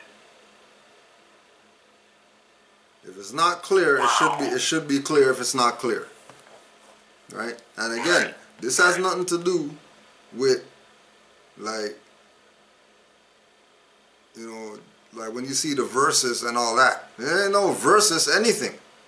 Just like we say with the music. There ain't no verses. He sucks. What's versus what? Like, yo, as Iron Sheik, right? Moore's joke about it all the time, right? As Iron Sheik, I have 6 albums and a mix CD, right? Prior to that, I got like 10 albums, right? We brought some of the older stuff and even put that up for him to even battle those stuff. Forget about Iron Sheik 7 and all that. Forget about Iron Sheik 6, 5, 4, 3, 2, 1. Go battle the things that are pre-Iron Sheik. Right? That's how not ready. So don't think that, you know what I mean? Like, it's like the Moor said, you know, you're not gonna just talk BS about anti. You know what I mean? Like we take the position of, yes, we're all sons, you know what I mean? But you know, Mother Raz has only one son. Right? And most times he leaves stuff alone because you know that's mom's. Mom's is gonna say, you know, don't even bother with them and all that stuff. Right? So then you have, you know, the cousins that'll come up and deal with some things just because we know that we can. Right? Same thing with the elder Taj Taharka Bey. Right? Those Moors who been studying from his reference points and all that, they will rep him. You guys think that it's a game that you guys can just play around with these elders. Right? And it's you know, Moors are towing the line. Moors are towing the line. Because we know that this is about nationality and birthrights. So it's easy. It's very easy to put their face on the dartboard and just throw darts at their picture. Indeed. It's easy for us to do that. Again, you know, if you're still not clear as to what was going on with the treaty and why we even brought it up tonight, you need to do more studying. Because the point of the matter, the all and be all, is that ain't no Europeans had any power when the treaty was being established. And everybody in the world knows that Moroccans or Moors is who did this treaty, because Moors were kidnapping these European ships. So what did the Europeans do? They went to Moors and told the Moors, we need protection because these guys keep pirating us. So we need you to say that you recognize us so that we can be under your jurisdiction. Which is why the Articles of Confederation and Constitution and all these things happened. If there was no treaty, there wouldn't be any Constitution or none of that stuff. There wouldn't be no United States if there was no treaty. There wouldn't be no United States of America if there was no treaty. There would be no U.S.A. U.S. if there was no treaty. That's correct. Talks about that in Llewellyn J. Hall. Right. Says that too. Just to back that up. It does say that, right? That it wouldn't be my own United States Constitution without the treaty. It wouldn't Oh, yeah, exist. definitely. I mean, to back you, pardon me, to back both y'all on that, of course. If one studied like the prophet say, you know, he was a constitutionalist. You know, Yep. the prophet is a constitutionalist. And it says it right there in the Constitution. The treaty supersedes all. It's the law of the land. The treaty is the law of the land. The Constitution just secured the rights to the treaty. Come on, study, Moors. The prophet said, let me just get my people to think. They will save themselves. And even on that note, that's even part of the issue too. Not thinking. Right? Like not coming to your own conclusion. Like the whole point of having a mind is to come to your own conclusion. Correct. You know what I mean? Correction. You have the chemistry set just to sit there and do nothing with it. Like you're supposed to be doing your experiments. You're supposed to be you know what I mean, practicing what you preach. Mm-hmm. You can't just be preaching without practicing. This is not church. There you go. You don't preach without practicing. You know, you like we say, you can't be professional, and what you profess, you're in it. Mm-hmm. That's right. Yep. You know, we say that we're Moors, then we should know that. Just like somebody who says, I'm builder, I'm plumber, I'm whatever, and you expect certain things from them, it's expected that you know history and law if you say you're a Moor. That's right. That's what the world's expecting. Forget what these bit-bat Moor Science Temple fraud people expect. What does the world expect? Because they're not the, they're not the measuring stick. Because they haven't done anything for 100 years. So don't even look at them as to what it means to be a Moor. Let's go ask these Moors over here who have done nothing for 80 years. Which goes back again to your non-thinking. Because there's people who've been doing this work, getting this information out to the people, that you neglect to give your support. Willingly neglect to give your support. And, because they know that it's about birthrights and they know that, it's their birthright too. So they're going to go in 100 just because it's my birthright. Like we talk about here, you think these Moors think, you think Noble Drew Ali Day wasn't going to go down if nobody came? Noble Drew Ali was still going to go down. All day. If it was just All week. the adepts only, the leadership only, quote unquote, it would have still went down. Same thing would have happened. We had our 2 talks, would have had our Skype, it would have still been Noble Drew Ali. We still would have had cake, food, all that stuff for 12 people. Why? Because everybody knows that this is their birthright. They have a right to honor their prophet. And those who honor him, they're going to do according to what reflects honor. You know what I mean? Because they thought that's what they should do. And it's not against the principles. I mean, when you saw the stuff, children were happy, adults were happy. You know what I mean? Everybody was full, like, you know what I mean? Some people even got some Drew Ali cake. Wow. Right? We're going back again to the fact that it's Moorish American Week. Right? And these Moorish Americans, we're going to throw all of them under the bus. Anybody who's a supporter, a thumbs upper of these people's platform, right? They're going to take Moorish American Week to cause division. Under the guise of their clearing up confusion or whatever. They're not clearing up anything. Their intention isn't to clear up confusion. Their intention is to keep truth and falsehood strangely mixed. They mix those.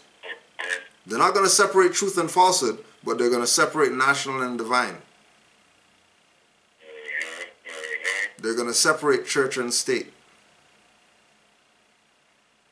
They're going to separate constitution and treaty. But they're not going to separate truth and falsehood. Another sign of dirty Moors. They keep truth and falsehood strangely mixed. Why? Because, another one too. Since his best friend, since he likes to say or use people's names or whatever,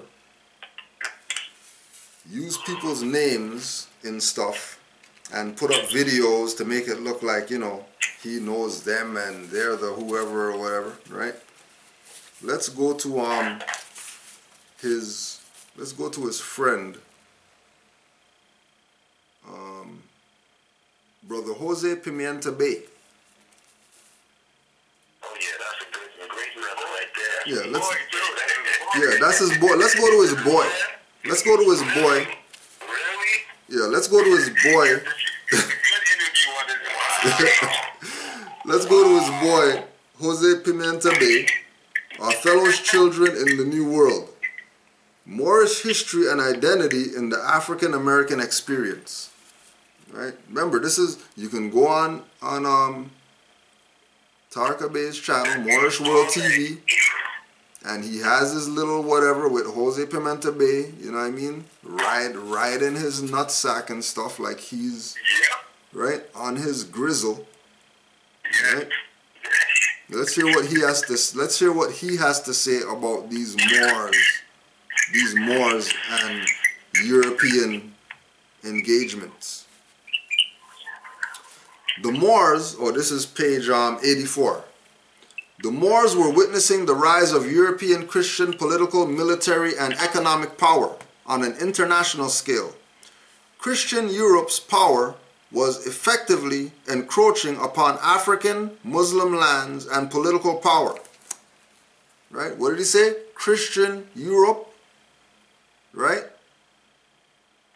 Christian Europe and African Muslim. Does that sound like he's talking about citizens to you? Yep. Citizens have nothing to do with this. Wow. Right. These were wars going on between two political powers that were moving with religion. They weren't moving with my citizens are more than your citizens, so we're going to fight. Spain and Portugal emerged first as the greatest of the Christian powers. But again, Christian powers, not European powers, Christian powers. Why? Because back then, it wasn't about citizenship. It was who was a heathen and who was close to God. Right. Nothing to do with citizens and all that. Even though they might say citizens and talk empires and republics and all this, that wasn't what was going on. Either you were Muslim, or you were Christian, Catholic. Pick one. Pick a side. Spain and Portugal emerged first as the greatest of the Christian powers, and this was no doubt due to the tutelage and financial inheritance which came from their former Moorish rulers. Moorish what? Rulers. Wow. Moorish rulers. Their former Moorish rulers. Which, you know, it only makes sense why they would go to the Sultan and ask their ruler for permission to be recognized. And please give us a little piece of land for us to go on because, you know, we have nothing.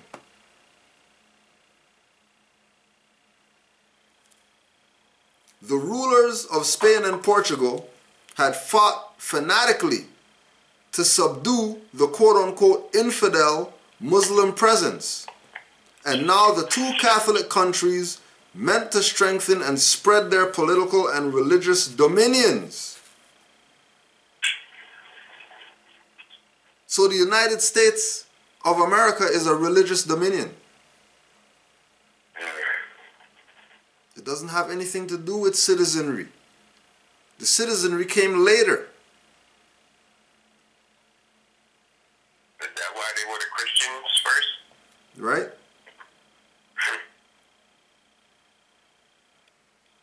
Just go back, and again, we tell you that when you separate divine and national, you get lost. When you separate history and law, you get lost. Because these things go together. And the only way you're going to have the correct perspective is by looking at these things together. The impact of Catholic Spain's, remember they're talking about Christian powers, now they're talking about Catholic stuff. But what is it? What's going on? The Catholic and the Christians are on the same side of the fence.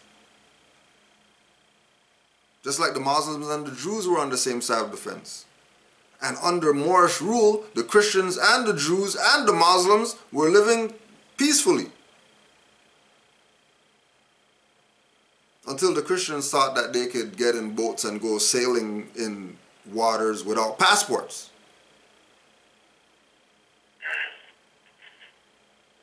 Right. The impact of Catholic Spain's rise ultimately affected that of other European countries beyond the Iberian Peninsula, England, Holland, and France being among the most prominent.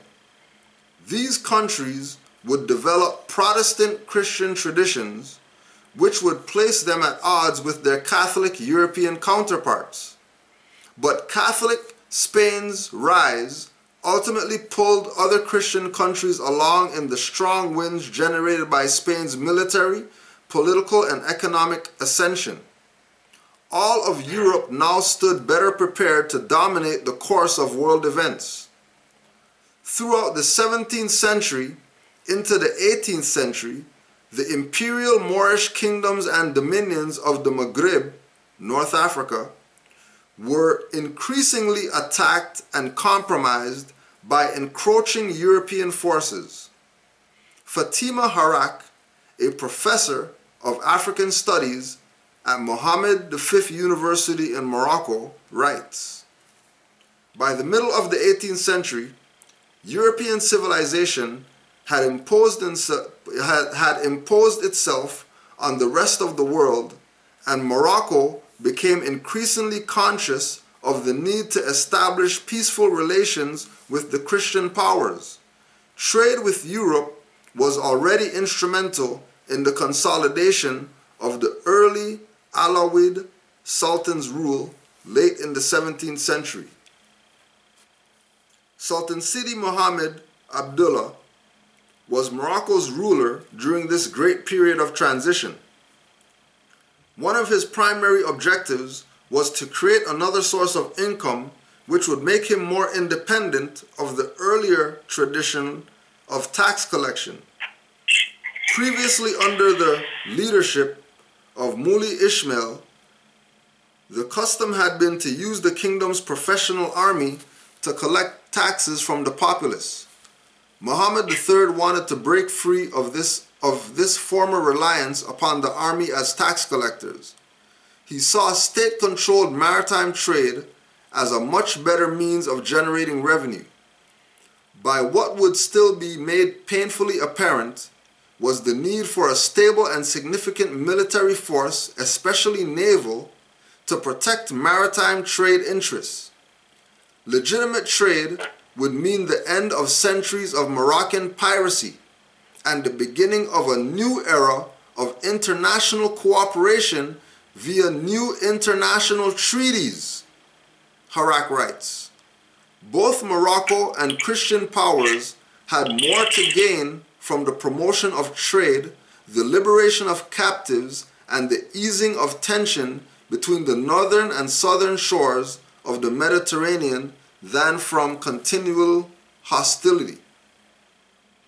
The Sultan Muhammad III established himself at the most commercial city of the coast, Safi, and became the protector of both Jewish and Christian merchants. He acquainted himself with European affairs and maintained very close contacts with European merchants, consuls, and a great number of Christian renegades employed in his service. The treaties which were established between Moorish powers under Muhammad III and the Christian powers of Europe were intended to establish peace, protect navigation, and better organize the system of maritime trade. So there's his boy, the doctor, Jose Pimienta Bey, letting him know that these Moroccans that were making treaties is described as Moorish powers. Wow. So, Sheik, pardon me, Sheik, let me ask you this, Sheik. So, this is Taharka's, that's his boy? You telling me he had him on there? That's him? Oh yeah, he had Jose Pimienta Bey on there. Really? Yeah. So have you ever heard Taharka say just what you, even a sentence? Oh no, you just read? he's never even referenced the book. Wow. He's never even referenced the book. And I got one more for you, but I'm gonna fall back. But I'm gonna ask you this before we get off it, because I'm looking back on these on the thread, and listening to you at the same time, Sheik, and this somebody that's not talking reckless, but I think they need a good little spanking. And this is I'm in the mood because I got my belt in my hand right now. You know, Sheik. You know me, Sheik. Yo, just use make sure you use the buckle side. You know that. You know that. You know that's what I'm swinging in the air. The first it is first know thyself, whoever this is, and they say he's a USAR representative, and y'all have representatives, huh? Okay. And it says at Supreme and at Cujo. Don't forget my brother Yusuf, he's on here too. But it says at Supreme, at Cujo, how about clearing up the confusion tonight and reading the definition of nationality according to international law? Well, let's look it up. That's what you wanted? Here you go, Mark. Let's go into our law dictionary, which is international, because everybody's gonna have one if they study law. Indeed. Regardless of where they're at. What am I looking up again? Oh yeah, nationality. This is nationality. And this is a USAR representative, he Yes. say. Yes. And keep in mind with regard to USAR, keep in mind that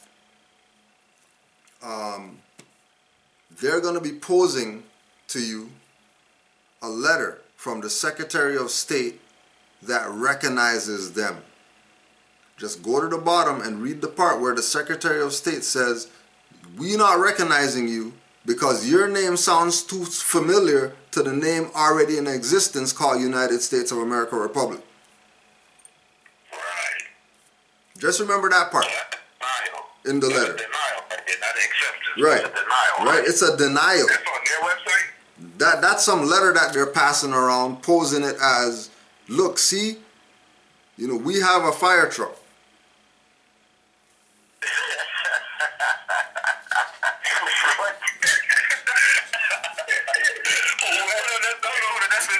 That's so, like, I mean, with all due respect, but then again, maybe not. But that's so, like, ignorant. Why would you even show people that if they're denying you? Because they read it how they wanted to read it, without reading it. Right. It says it right there that they're saying, well, you know, we don't know because your name sounds kind of familiar to, you know, and you already know that they're not having that. They're not gonna let somebody call themselves United States of America Republic. They're not gonna let nobody do that.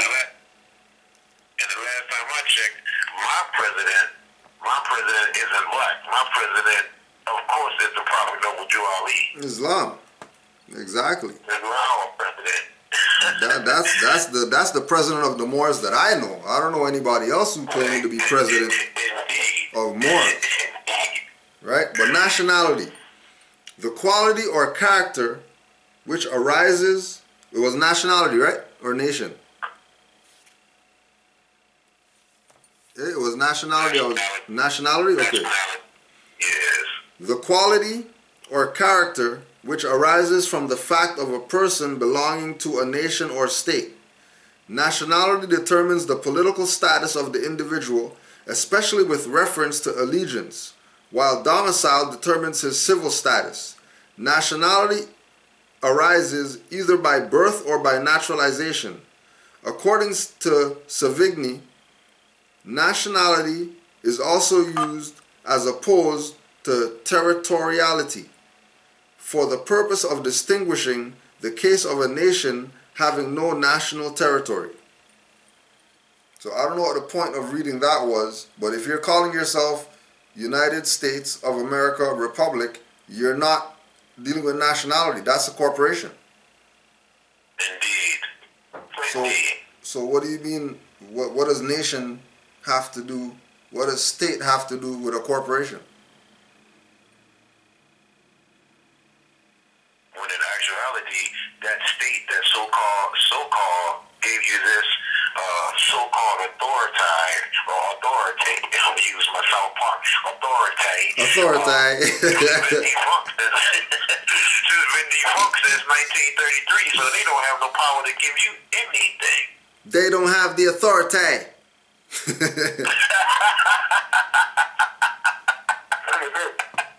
I love you, Moors. They don't. We're gonna go Carmen on you guys. Never did. We're gonna go South Park on you guys. Foreigners, man, they never did. Never. Never did. And again, you know, the people, how are you gonna call yourself first know thyself when you don't know yourself? Right. Talking about some USAR is your government or whatever. How's USAR your government when that was created for Europeans? We just told you that the Europeans on the run, that's why they created USA. So why would you even use those three letters? Why would you even use USA if that was created for Europeans? Are these people Europeans? Well, hey, maybe because the president's name is Canaan, which is European. Europeans, that's right. And they were European convicts. They were convicts. Troublemakers, vandals. Yep. And that reminds me, the brother, the Grand Chief, Nature, when he had said, since when did the colonies become states? Who gave them the authority to change from colony to the state? Good one. They still colonies. They're still colonies. Even today, they're still colonies. They just get away with state because they fooled everybody into thinking they're a state. Just like they fooled everybody thinking that they're not corporations. Just like they fooled everybody thinking that they're Americans. Just like they fooled everybody to think that, you know, the Constitution suspended, so that means the treaties suspended, so that means that habeas corpus is suspended and you can't be free. They changed their state of mind, their state of thinking. That's why they changed their state of thinking. It goes back to what the prophet said. If I could just get my people to think, get out of that state. Oh, and Islam Diona, I got your message. I'm gonna call you tomorrow or something. But I just wanna let you know I got the message. I see you in the chat, Islam. And also too, another thing to go look for, you know, go check the thumbs up and thumbs down meter. If somebody has 40 thumbs up and 20 thumbs down, you shouldn't be on there. If somebody has 40 thumbs up and 40 thumbs down, you shouldn't be on there, right? And then if you go through our videos from the first time that we started uploading until today, if you go through our videos, maybe 5 videos have more than 5 thumbs down, and all those videos are the Taj videos. Because you know he has haters. You know Taharka Bey has haters. Right? When you look at the thumbs down that we got, even if you go through the past year, the most you'll find is 5 thumbs down. Right? Because we know that these are the same 5 trolls that always come trolling our stuff. Right? Now, this is another one too. I bet you want them Taharka, like I say. Probably. Always want more. Probably. Now another thing came up that these jokers USAR said that so see, you just read nationality and it proves that nationality is through naturalization. Wait a minute, how did that happen? I don't know how that happened. I don't know what kind of dictionary they got. When did that happen, man? I don't know what they're reading here. Well, how about let's just read it again. Let's just read it again. I'll read it again. Yeah, let's just read it again. Nationality, yeah. And then keep in mind. That's like, did you read that and said, see? That's how you make hamburgers. Like, what? What are you talking about? Peanut butter and jelly. Like, what you make hamburgers? What you talking about?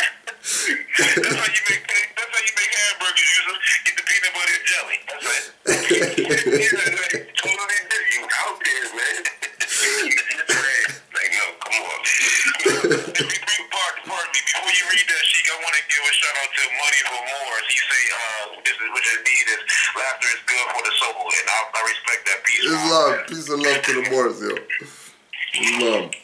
So nationality. Oh yeah, and remember, Noble Drew Ali, right? You're Moorish American because you are descendants of Moroccans born in America, right? Born in America. You are descendants of Moroccans born in America. Just remember that born part, right? Nationality. That quality or character which arises from the fact of a person belonging to a nation or state.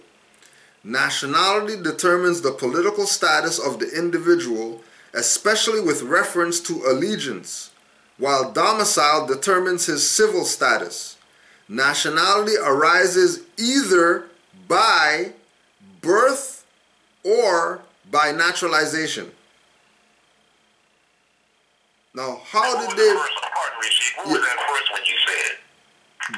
Birth. Born, birth. Yeah, born, birth. Does that sound like apples and oranges?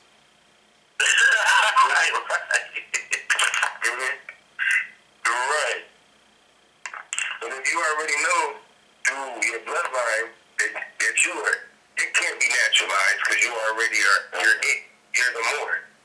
You're the national already. You can't be naturalized. So then when you read that definition and they say or naturalized, who they really talking about? They're not talking about us. Exactly. They're talking about subjects of Moors. Moorish subjects, which would be Christians, the modern European. Yep. They can be naturalized through us to come here. They're not talking about you. Which is why a European, we'll put this out there, right?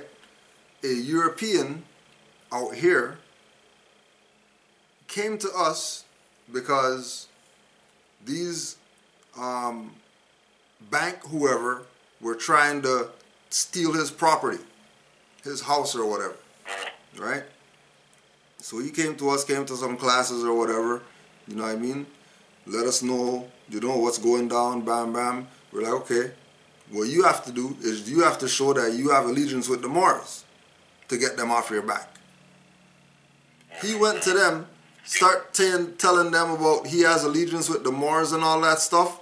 They wanted to pay him out. They wanted him to sign a gag order that when they pay him out, he's not going to talk about it because, they really shouldn't be doing this and all this type of stuff. Right? Right? Why? Because he realized, this European realized, I'm not Moor, but I know that I'm not showing allegiance to this corporate state who's trying to steal my house.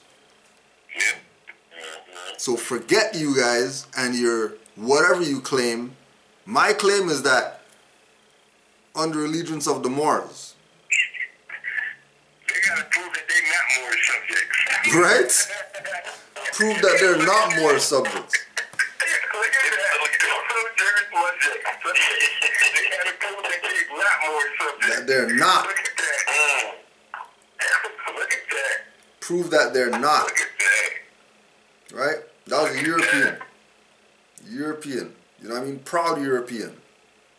You know what I mean? He's not even running from being European. He just recognized that, oh, you know what?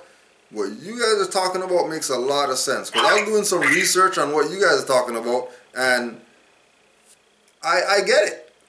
Like, I really get it. You know what I mean? I really get where you're coming from. But if you got the mindset that black was really, like, being black is real, like that's a nationality, and then now you're getting naturalized as a Moor. Like, I can see you.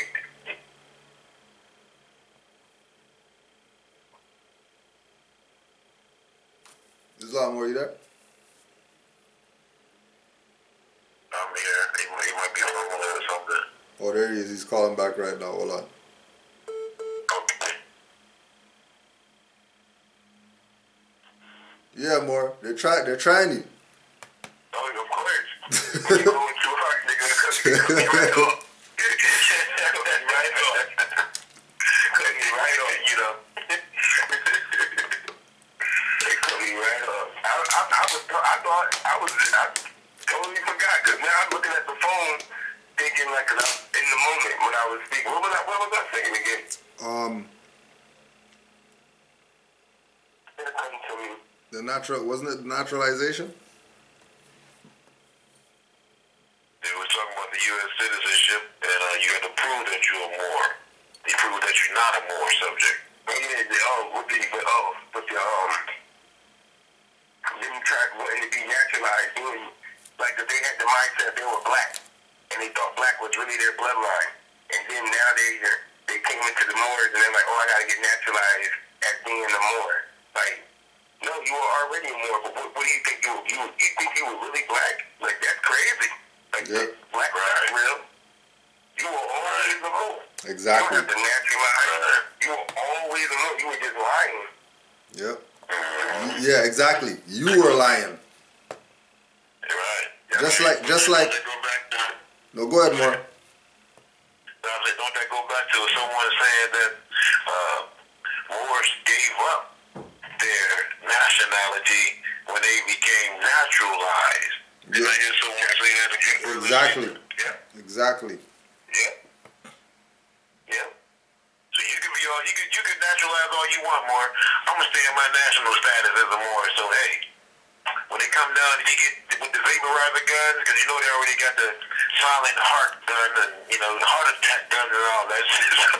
So when they come down and you about to get vaporized, you can claim you natural all you want. I'm a national. Straight. Naturalized. Has nothing to even do with you. That's colored. Oh, what about?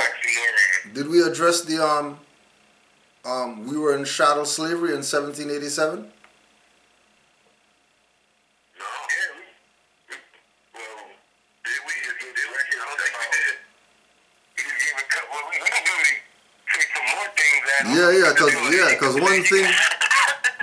Because one thing I wanted to, because you brought up something. I got a couple of things left.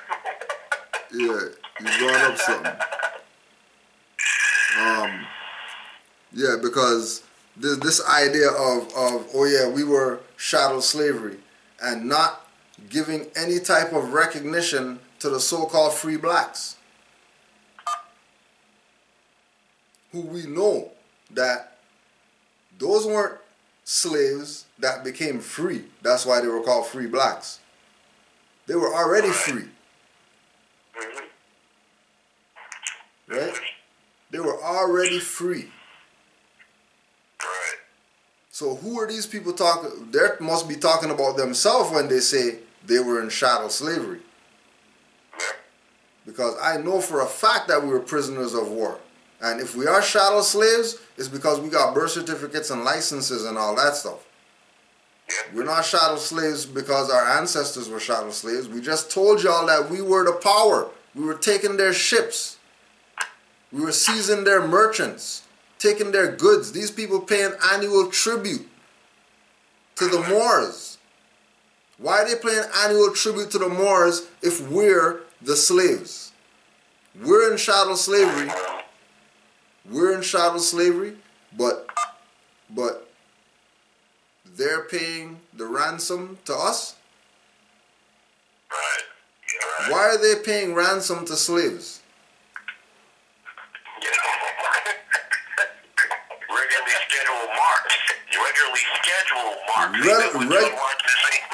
scheduled marks. Right? Why? Right? It's no different than how come they're wearing brooches of slaves wearing turbans and jewels and all that stuff? Right? People in their warped mindset. And then trying to convince you of something. Again, let's put a couple more out there. European powers. Yeah, man. Go ahead.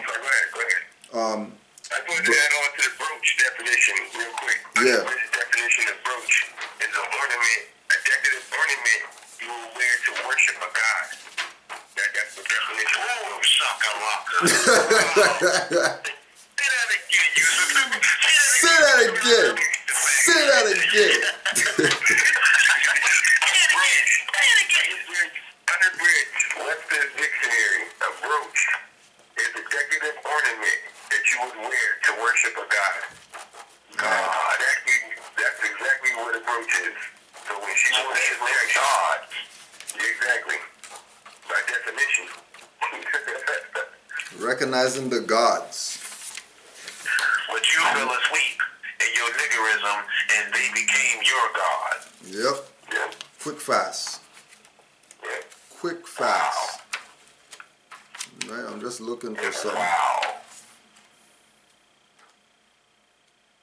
And that's the verse 16 and 17 in chapter 47 of the Circle 7, because that is why the nationality of the Moors was taken away from them in 1774, and the word Negro, Black, and Colored was given to them, given to the Asiatics of America who were Moorish descent, because they honored not the principles of their mother and father, and strayed away from the gods of Europe, and strayed after the gods of Europe, whom they knew nothing of. That's what the mindset was warped, and that's how you became slaves. And Islam, war. Right. And that's the prophet. That's the prophet. All it takes is study. That's all it takes. Right? And then think about that. And think about this too. With regard to the naturalization, right? How come when you lose your naturalization, it's still called denationalization? Because it's really about nationality. It's not about naturalized. Yep. Wow. Yep. You're not denaturalized when you lose your naturalization. Yep. You're not denaturalized. And that's right, Sheik. I can see. I got a lot of Asian brothers, and I mean Asian brothers here, and what's being called DC or the District of Columbia, and a lot of them don't speak on that natural. You never hear them say I'm naturalized or nothing. You see and hear them say I have a nationality, and I never hear nobody but us talk about being natural or naturalizing. But again, too, it's that natural. They beat that natural in us. Yeah, and the other part of it too is that most of the times they're talking to Negroes, so right. It's not even going to be in the discussion. Like they only talk about those things with Moors. They're not engaging Europeans and talking about nationality and or they're not engaging Negroes and talking about nationality or whatever. It's not happening, right? There's going to be no conversation in the law arena or anything like that, because you already know these people who were naturalized to be over here were told don't talk to the Negroes. Right. Do not engage the Negroes. Only way you engage the Negroes if you want to make finance off them. Right, talk to them about some Jordans or something. Right. Tell them that you got the bootleg Jordans, $50. Oh, they'll talk to you then. They'll talk to you then. If they don't got to line up around the store to get some Jordans, trust, they'll talk to you then. But I've been hunting for this freaking page. I wanted to read this too. Just cause these guys think Europeans had some power or something like that.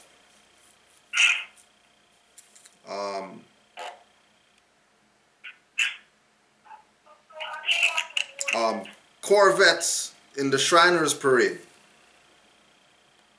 A symbol of European ships seized by the Moors. This is on Brother Abdullah's book again, page 70. Corvettes, little ships. Islam, or you could just, you have mute available on there? You could just mute. Examining the Moroccan Empire's commercial and military power during the 1500s, 1600s, and 1700s in the context of the transatlantic slave trade claims. The etymology of the word corvette will provide the reader with the insight into why the European Shriners use small corvettes in their Shriners' parade. Corvette is derived from the French meaning small, fast ship. The Moors would sail the corvettes alongside the European ships and go aboard to capture the European captains, sailors, and fishermen.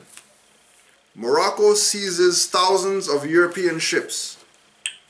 British captives from the Mediterranean to the Atlantic, 1563 to 1760, by Nabil Matar, is based on extensive archival research in the United Kingdom.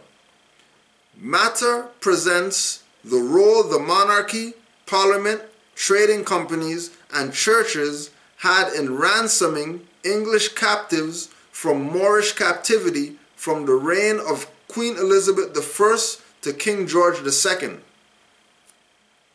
Britons began their seaborne trade in the Mediterranean basin and the East Atlantic during the reign of Queen Elizabeth and repeatedly found themselves, merchants and sailors alike, clashing with Turks and Moors. At the end of the 16th century, numerous Britons were taken captive in regions extending from the Ottoman Levant and the North African regencies to Morocco, all the way to Atlantic Larash. Half a century later, there were thousands of captives in Algiers and Saleh according to an act of parliament. Between 1609 and 1616, 466 British vessels were seized by the Moors/Algerians.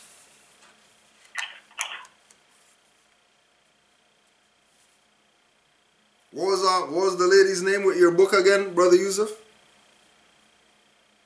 Luella J. Hall. Okay. Now, I'm glad you was talking about that, because I want to go over, in the book, she has because he talks about the treaty and stuff like that. Well, I'm going to give you how much they were spending money then, how much money they were spending to get the treaty. Yeah. Okay. The American-Moroccan Treaty of 1786 is significant for several reasons, both related and unrelated to piracy. As the first treaty admitting tribute, its moderate cost distinguishes it from the first agreement with the other Barbary states. To the original expenditure by Barclay, about 4,000 pounds of sterling, need be added only 13,000 spent by Simpson to obtain the confirmation of the treaty. So just to confirm it, Barclay spent 4,000 pounds of sterling silver, and then Simpson spent another 13,000 just to confirm it. The first payment to Tripoli of 56,000 was not supplemented by annuities, but only Algeria secured manual presence. And by the exchange of prisoners after the War of 1805, Tripoli received 60,000 as ransom for the excess numbers of Americans.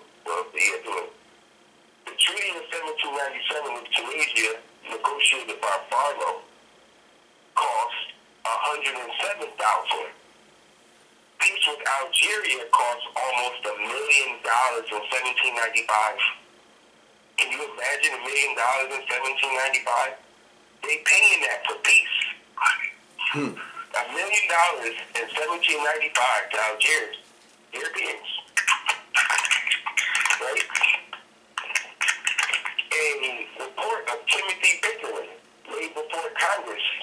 January 6, 1797, gave $642,500 as an amount paid for ransom and tribute and presents to the Algerian officials. In addition, the United States agreed to build a frigate to supply naval stores. So they would make the naval stores, right? Which brought the total original cost to $992 million. The annual tribute, $992 million for naval. In the 1700s. In the 1700s, remember, they didn't have no Navy, but no Army there. So now they're trying to save up and put together to build the Navy. For the naval stores, that's what I'm talking about, the naval stores. Just to put together $992 million. That's almost $1 billion in the 1700s. We talking about they had to get together to stop the Moors. Because the United States started saying, okay, we're not going to keep paying this tribute. Because when we pay it, we're going to have to pay it to get forever. So they ended up almost raising $1 billion to start the naval force, right? The annual tribute at naval stores was estimated $144 million for the first 2 years. Between March 4th of 1789 and September 30th, 1801, the day of Algeria was paid $258,000. Even after the tribute ceased in 1812, so the tribute's over in 1812. There was still annual appropriations of several thousands of dollars were made for presents until the mid-century. Now, there you go. Okay? That's the European, Loretta J. Hall.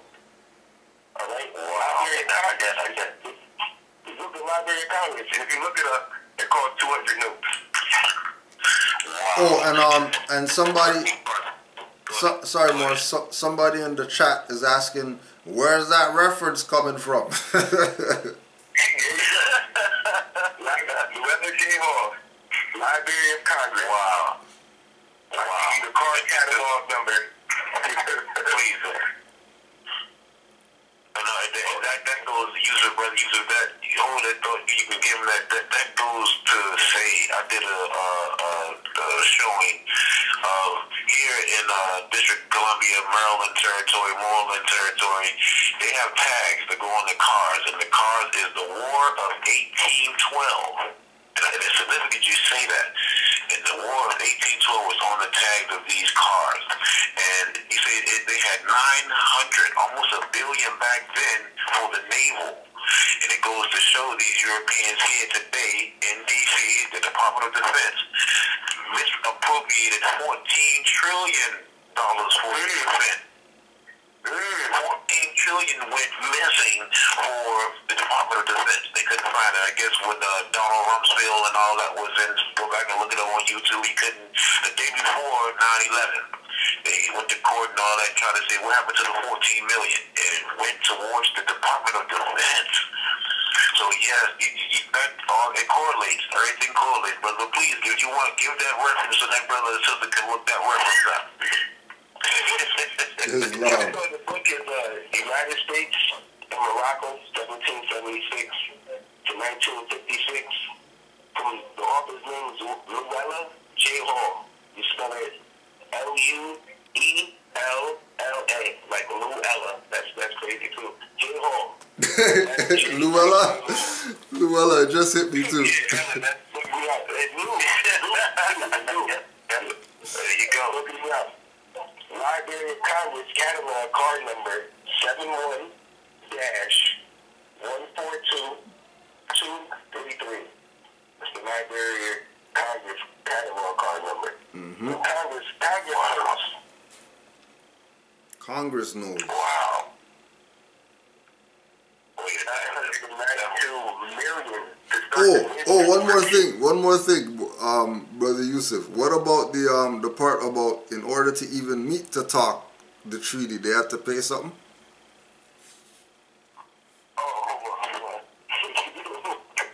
Because they ended up, just to have the conversation, they ended up having to pay tribute for that. They had to pay for that. They had to pay. Let me go back. Right, and again, we're putting all this out, right, so that Moors can see the impact you had on these Europeans. Forget pale Arabs set up some whatever arrangement. Moors.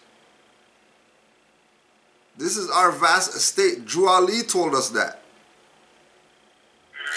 So if this is our vast estate, who has jurisdiction here?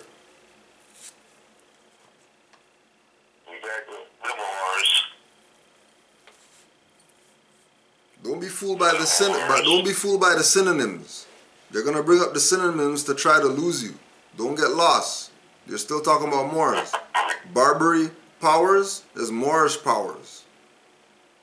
Moroccan Empire, that's Moorish Empire.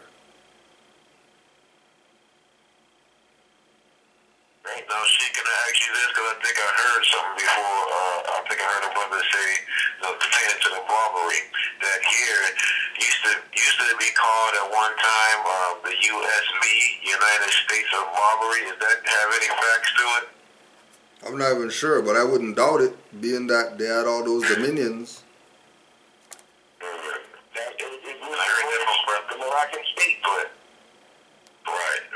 Because I heard that from brother Asir the Duke of Tears, and he's, kind of on point from what I've seen so far.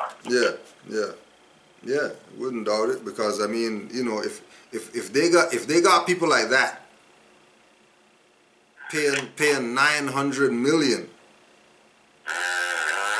they probably had some states of their own.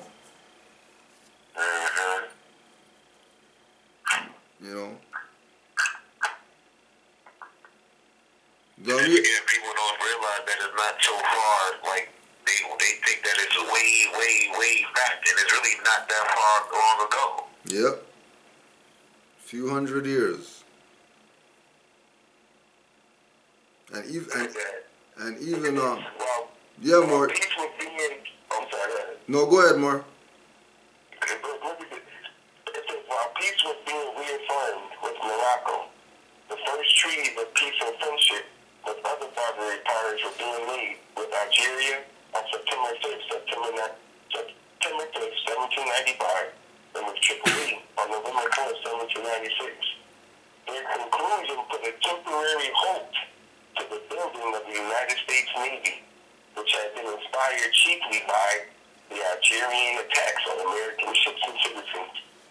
The whole foundation of their whole everything for making armies and marines and all of that is because of the attack of the Moors. They wouldn't have a navy. To this day, was because of the attack of the Moors. That's not a movie, that's real life. Yep. That's real life, because they go around every day. You got Veterans Day and all of that stuff started because of the Moors. Yep. The Moors was kidnapping and ransoming. They had to do something. And to this day, they still have Veterans Day. You get discounts on veterans and all of that. All that only happens because of the Moors. Oh yeah. In some places, veterans come first. Yep. They get first dibs because of the Moors. And the Moors had to put a hold on that. Like, nah, you gotta pay. Yeah, you gotta pay. But we were enslaved, transatlantic slaves. We owned the Atlantic and the Mediterranean, but nobody saw Europeans on ships shipping people that looked just like them across. Nobody said nothing. We owned it. The Atlantic and the Mediterranean. But we didn't see none of that. We didn't see Europeans just coming across us. Nobody seen them? Come on, man. That doesn't even make any sense. We owned it. It said we dominated the Atlantic and Mediterranean. Dominated? What does dominate mean? What do you mean we were chattel slaves? How we chattel slaves when they couldn't even get on water? Right. They were up in the castles freezing, like had to use animal ass just to keep warm. Right? You know what I mean? That's the key. There were no bathhouses. They was up there shivering. tossing piss and crap out the window. I mean, and you gonna tell me they know how to navigate? Yeah. For someone who don't know how to shower or know any means of bathing themselves and keeping their hygiene up, had to put wood in their mouth and their teeth like some say. You don't tell me they know how to cross the waters? I even thought that it was sea monsters out there. Like, Straight up. Straight up. It's killing me, man. It's killing me, man. There's a lot more. But I think, well, you know, I think that got beat up. I think that got beat up fairly good. You know, if anybody's still confused, you seriously have problems. You need to go check your head. Right? Go check your head. If you're still confused as to who these two parties are relative to treaties, then you need to go check your head. Because you shouldn't be confused still. It should be clear now what your position is as Moors. Whether you're in the temple or outside of the temple, you have a position. I mean, you have a position. You know, and don't be pig pens with your little fly blanket, coming around with your fly blanket thinking that people aren't gonna chase your ass out of here. You know what I mean? Dirty. Dirty. But that's our job, and I appreciate you more. I love you more. We just gonna clean them up, you know. And let's get my good bath and toss some soap in there. You know me, I gotta do my daddy thing, so I'm gonna go and you know, put the babies down. And it's always an honor. It's an honor. I honor you, brothers. I love you, brothers. Much love. That's our first principle is love. So I love you, brothers. And like I said, thank you again for having me on. And it's always blissful, Morris. Trust me, it's always blissful. Islam, peace and love to you, man. Peace and love to the Prophet Noble Ali. Oh man, Prophet Noble Ali, I feel you, brother. Are you here still, brother? You still here, Mark? Still here. Still here. Go ahead. Islam, Noble. Alright. I'm gonna get out of here. I love you, family, everybody in the chat room. I love y'all. Thank y'all for being here. I want to thank y'all for allowing me to be here. And we'll catch you on another Canaanland Q&A with partner interjection next week. And I do have some. I want to do a plug. Can I do a plug? Yeah, more. Go in on them. Plug them, man. Plug them. Plug up them holes. Don't worry. I got my brother. I got my good brother. Anonymous. He's gonna be I'm gonna have his music. I'm gonna have some of his music soon, more of his music soon. I'm gonna put some more of his music on the video. I got a video with him. Wait till you see the top 10 video this weekend, baby. It's gonna be ooh-wee. You can't wait for that. Look out for the top 10 hip-hop music, Moorish American hip-hop music top 10 countdown this weekend is coming.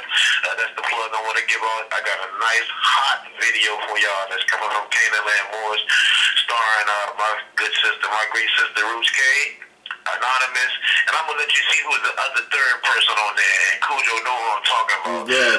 And that brother is, I guess, I want to say, big reincarnated, but I'm gonna leave that alone. I'm gonna leave that alone, and I'm gonna let y'all judge for yourself, man, because the brother spit lazy. Straight up. And I just want to say peace, Mars. I'm out. I love alright, y'all. Mars. Peace. Islam. Islam. Brother Yusuf, you got any closing ones? Yeah, I want to give first Islam to the Prophet. And happy belated solar return to the Prophet. It's my title is I'm Yusuf Mutadi L. Making sure they know. So it was a quick plug-in like Supreme. You can look me up and subscribe to Moorish Mound. Look me up on YouTube, Moorish Mound. Moorish Mound. Yeah, Islam to the chat. You know, and the dirty Moors that was in the chat. I know that the Moors, the active Moors, was swimming with these shark fins up. Yeah, there's some shark infested chats. Don't get your leg bitten off around here. Don't play. We're not them Moors. Do not play. Well, Islam to all the Moors. We want to say again, peace and love. to everybody. You already know, we only do Tuesdays, so you're going to say your own prayers and put yourself to bed tonight. But we will close out with some more music. And we're gonna actually close out with some more music.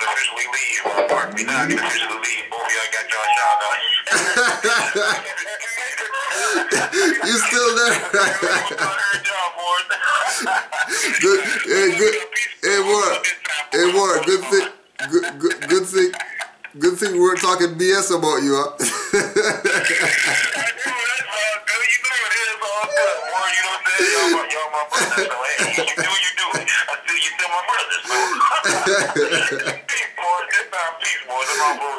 It's not war.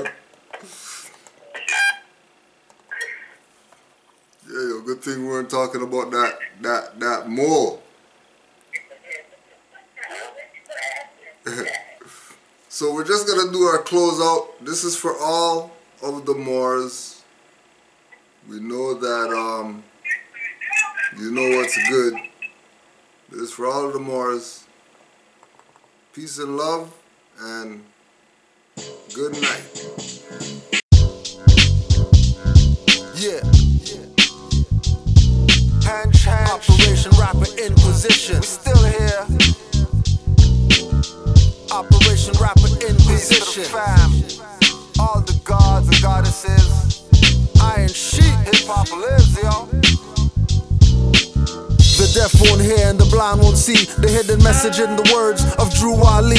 Inepts indirectly, Boo Ali, one of the names of the prophets internationally. Drew said Moors, proclaim your nationality, cause you're not Ethiopian or NBC. So he founded America's MST in 28. Me saying that they will cause debates are needed to clear up the mess. But most debate so they can big up their chest to prove what they know and what they can do. Recreating the wheel that was created by Drew.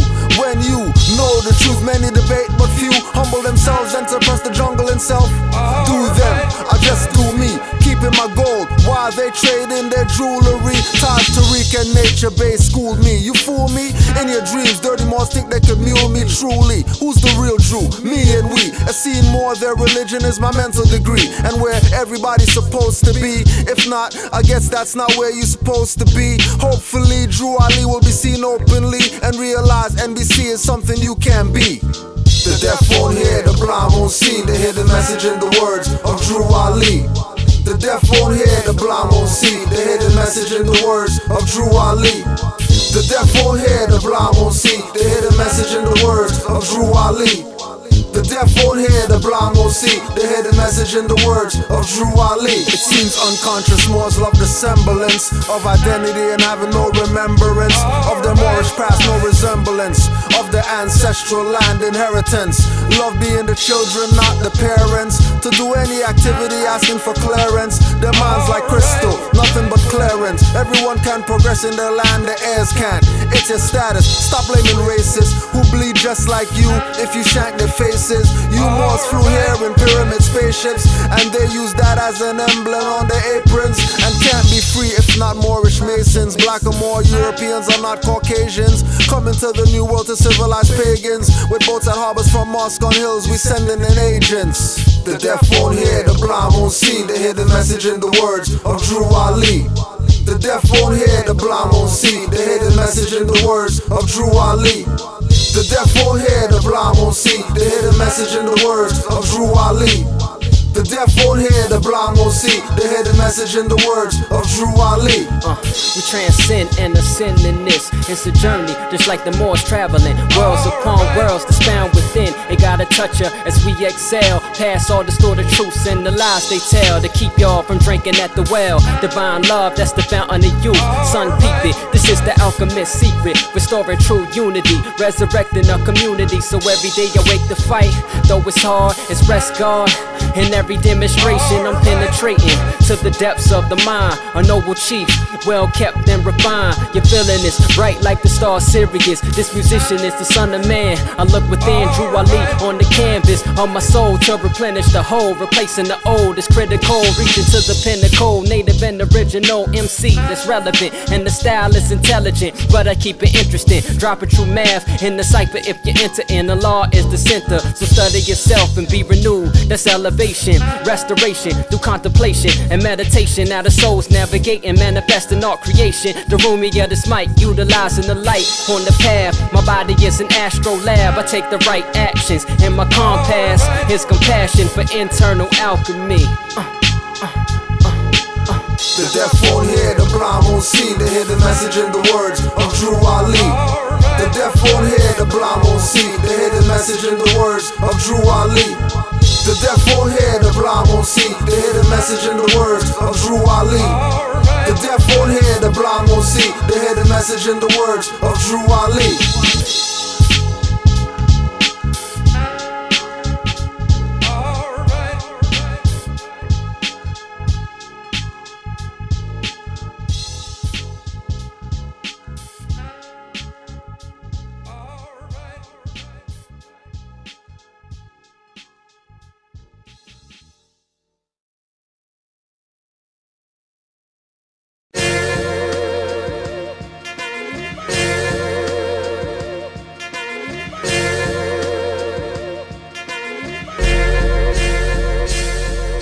On the real, all these dirty Moors know the deal. When we start the revolution, all they probably do is squeal. On the real, all these dirty Moors know the deal. When we start the revolution, all they probably do is squeal. On the real, all these dirty Moors know the deal. When the truth gets revealed, all they probably do is squeal. On the real, all these dirty Moors know the deal. On the real, on the real. When I uplift the fallen humans from the ashes, the phoenix will rise and live on after it clashes. Fezzes and head wraps, costume ball sashes. Atlantis and Pangea was us ruling the atlas. The mundane, some god and numb brain. Drew died is reincarnate, some self-proclaimed. Taking the lessons from Quran questions. Bible as my rolling pad, holy book circle 7. Forerunner Marcus Garvey coming in the whirlwind. Moorish Boba Muftis in the black turban. Pioneer exposed as the triple crown glows. Every negus has the negus as its throne. The temple as the body, truth as my shoddy. With no bulge, I'm still armed without the robbery. Master arts martial, and they marshal the law. Peace offers abuse authority, fracture your jaw. Clapping at y'all at bachelor parties. Not knowing whether it's controlled by HAARP. Stopping the tapping of UH frequency. Sent to the higher self from Sirius B, or maybe Sirius A. The reverse is serious internet radio play. Like square shreddies are now diamond and new. Misleading, they charge a bill 50 for a shoe. It takes $5 to make. They load trucks with bins. Same goes for cars, construction Tims. So clean, no scuffs. Revolution chumps, reclining in the armchair, speechless like mumps. On the real, all these dirty Moors know the deal. On the real, all these dirty Moors know the deal. On the real, all these dirty Moors know the deal. When we start the revolution, all they probably do is squeal. Change is coming. I'm watching hybrids running for shade, cause Earth's hot, not like a preheat oven. Raid the stores for UV protection. If AIDS can go through the condoms, who you protecting? Neglecting the truth and lie accepting. Not in propria person, reparations expecting. Planes going down but you're not ejecting.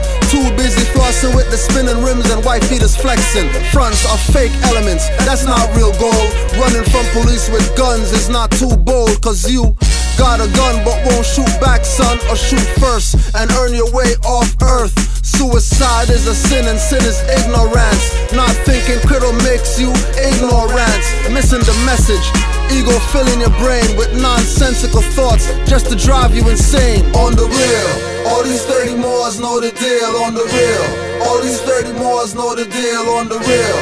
All these dirty Moors know the deal. When we start the revolution, all they probably do is squeal. Our leaders labeled black, they were assigned to us. As ancients, we flew, we didn't have to ride the bus or drink at their fountain. We didn't even need our own. The gun is a penis and every man is holding a chrome. Thinking it's tough, but when you shoot, you bust. Like vixens holding you in with the camel hoof clutch. Smoking a Dutch, but taught much against the master. Sellouts would pay karmic debt in the life after. Don't believe me, seek the truth. I hear Hail Hitler when I play back these hip-hop loops. That rap hip-hop, Nas said it's dead. Same gun he raps about, shot Jay in the head. Cripple a team. These ball players, they cripple a dream. Counting the asses that they slap but won't get a bad rap. And rap sheets are written by them. It's police, not following Moors, but niggas booming in their Jeeps.